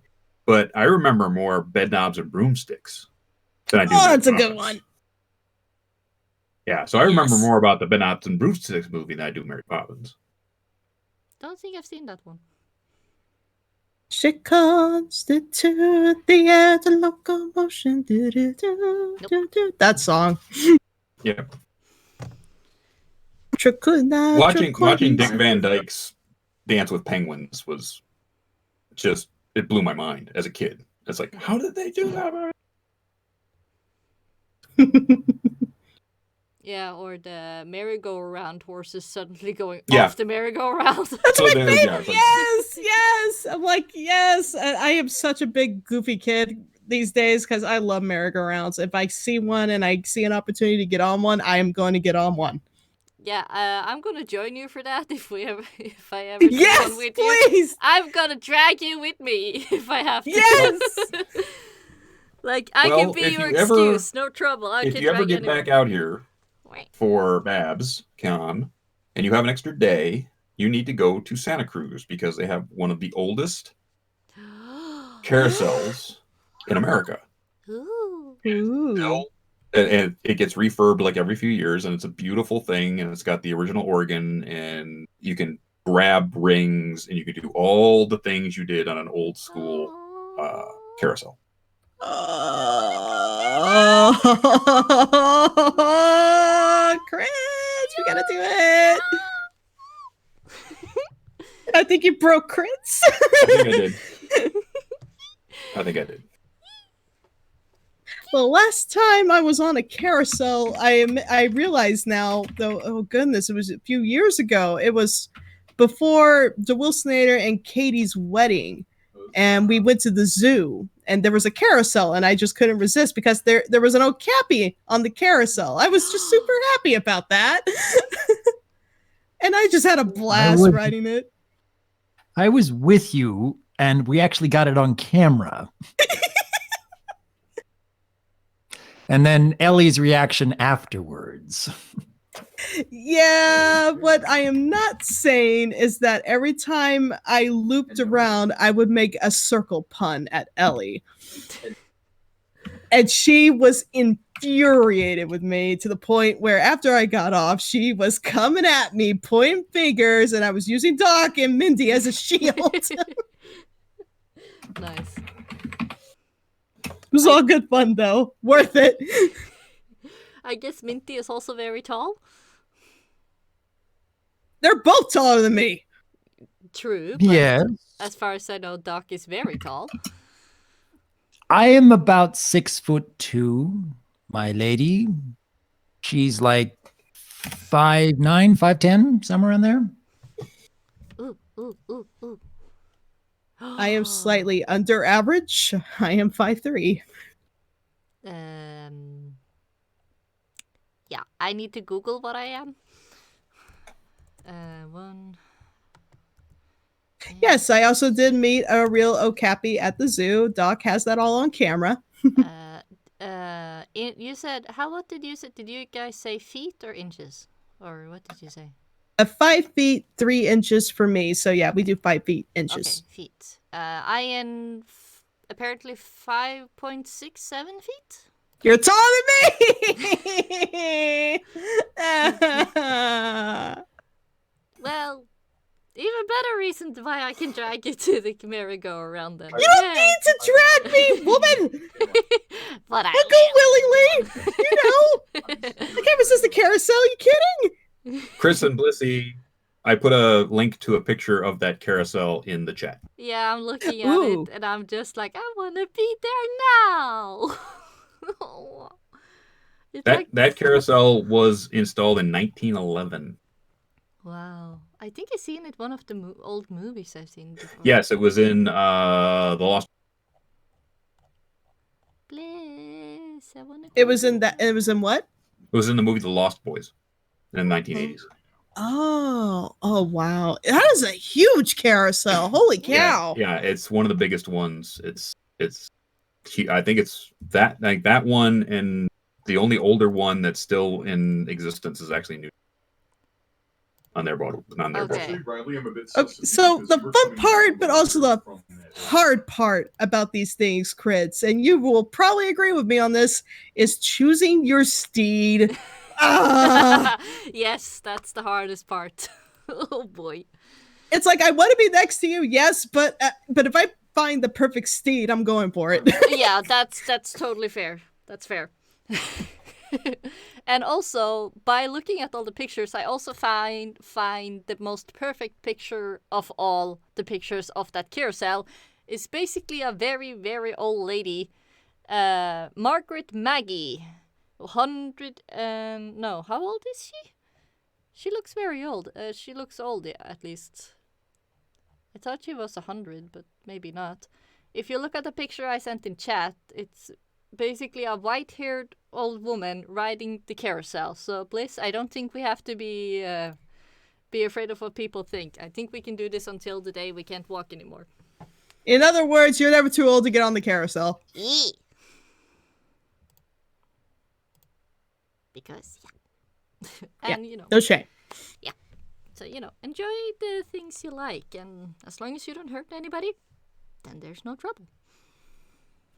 I mean, I can't get on a real horse, so this is the next best thing.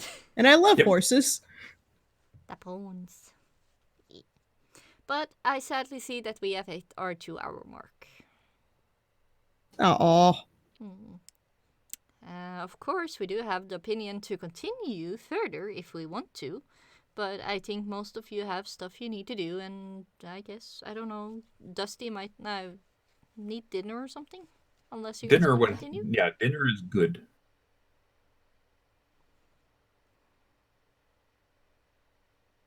So We can wind things down. That's perfectly fine. I've had a long day, and so I was really looking forward to this. So I don't mind it continuing, but I respect that it needs to come to an end at some point. Well, we've had discussions about many old movies, many newer movies, anime series. We had gone through MLPG 5 theories and analysis, and I learned a fair bit more about Last Unicorn, and you learned a fair bit more about my favorite scene from Mary Poppins. So it's been fun all around. Yep. Went from taxes to carousels. I love it. Yeah, typical, what's it called? Because taxes are carousels. They're the bad They go up carousel. and they go down and they go round and they... Sometimes you win and sometimes you lose. And sometimes you fall off because somebody didn't do the maintaining work proper. Oh, I do see one question for me real quick. Do I like dinosaur movies? I absolutely love dinosaur movies. I watched Jurassic Park several times. I've seen all the Jurassic Park movies. We don't acknowledge Jurassic Park 3. Land Before Time was one of my favorite cartoons growing up as a kid. And I remember watching a television show from the late 80s, early 90s called Dinosaur. It was one of those family trope type series. Like the father's name was Earl. I'm trying to remember. I think the wife's name was Maggie. But there was the annoying. Sorry. Yeah, there was the annoying baby. Not the mama. Not the mama. Oh, that thing. The wife's name was Fran. Fran. Yep. And then there was Robbie. It was a ripoff of the Flintstones, which was a ripoff of the Honeymooners. Yeah. So basically, it was a double ripoff. Was that was it people in costumes or was that actually robots? Yes, it was people in rubber monster costumes, which tried to make it look like the Flintstones. So they tried to make them cartoony. So they weren't. So all the costumes were rubber monster costumes, and they were all cartoony, and all of the sets were like the live action Flintstones movie from a few years ago, and the writing was straight ripoffs of the Flintstones and the Honeymooners. Yeah. It was I the had same. no It was idea. it was the same reason that Father of the Pride failed, because as the CG was great, the voice acting was great, but the stories were basically ripoff. It was basically the Flintstones and the Honeymooners done as a CG show with the magicians and the lions and tigers from Las Vegas, and it wasn't original. You know, it was just basically this thing. It was like, oh well, this is just a retread of a retread. That's why it wasn't. Oof. That's why it wasn't great. It could have been. It could have been awesome. I was really looking forward to that show, and then when I saw it, I went, oh, you did this, didn't you? Oh, Well, darn it. I guess when I was seeing it as a kid, I didn't understand any of that stuff. I just thought, ooh, dinosaurs. This is fun. yeah. Well, that's why I don't think it went more than one season. No. No, it didn't.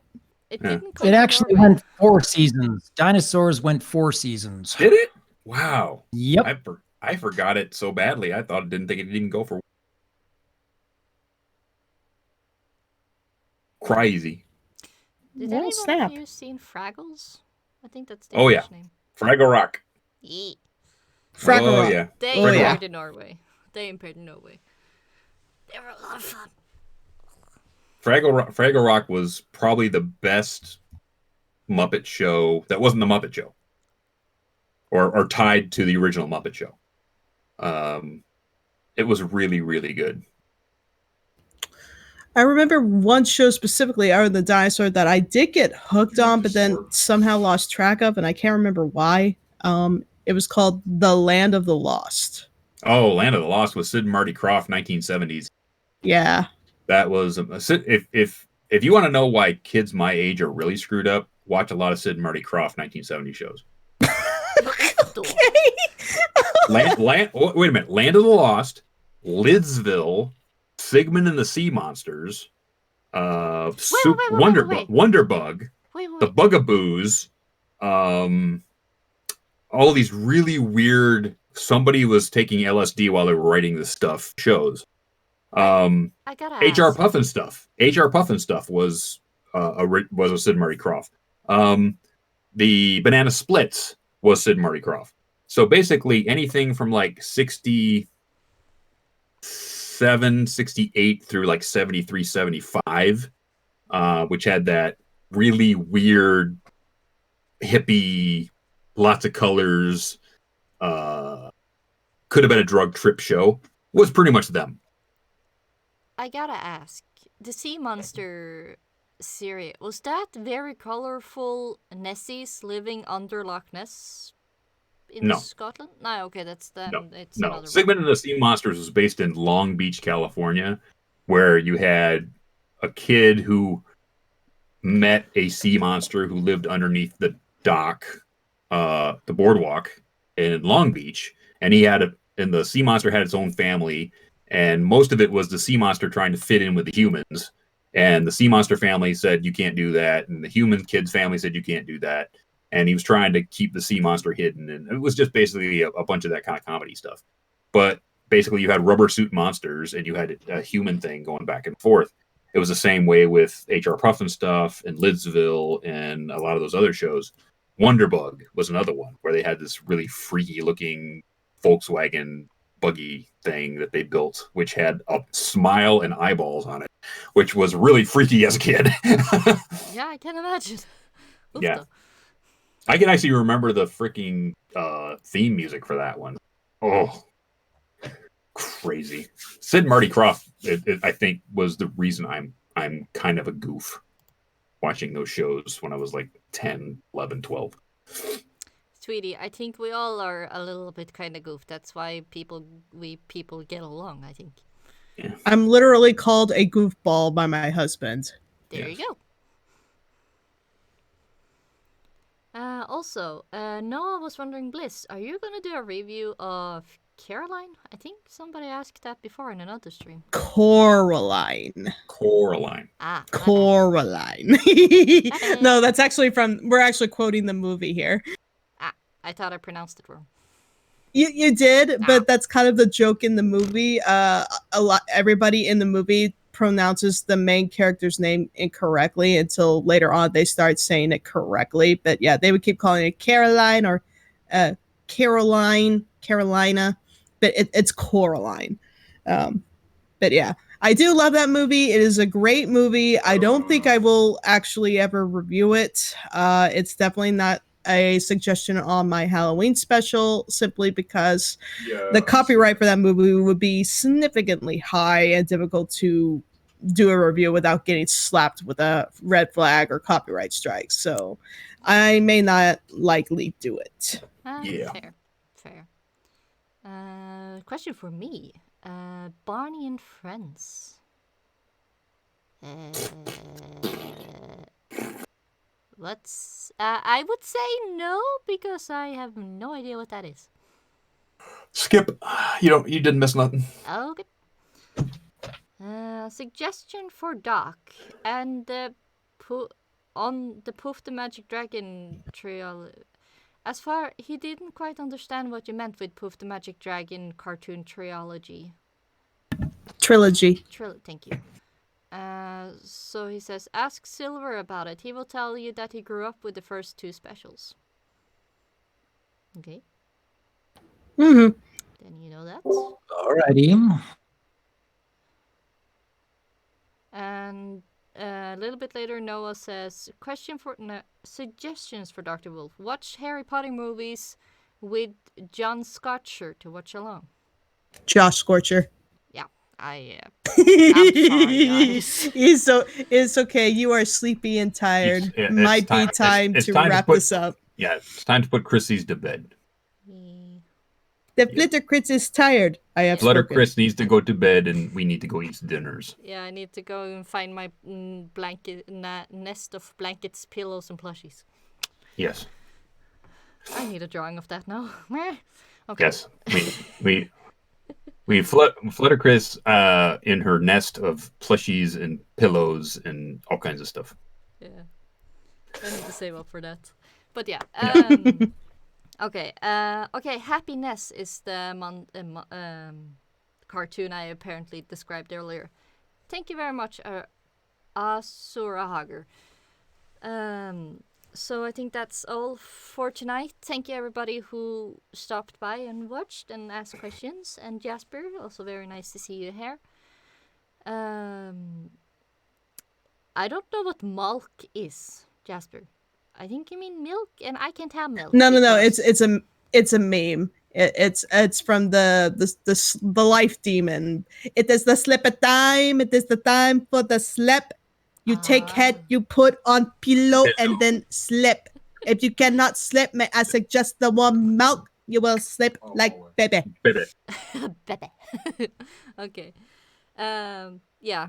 Thank you so much, Dr. Wolf, DustyKatt, and Lightning Bliss for joining me. And you guys can say your goodbyes or whatever you want to say.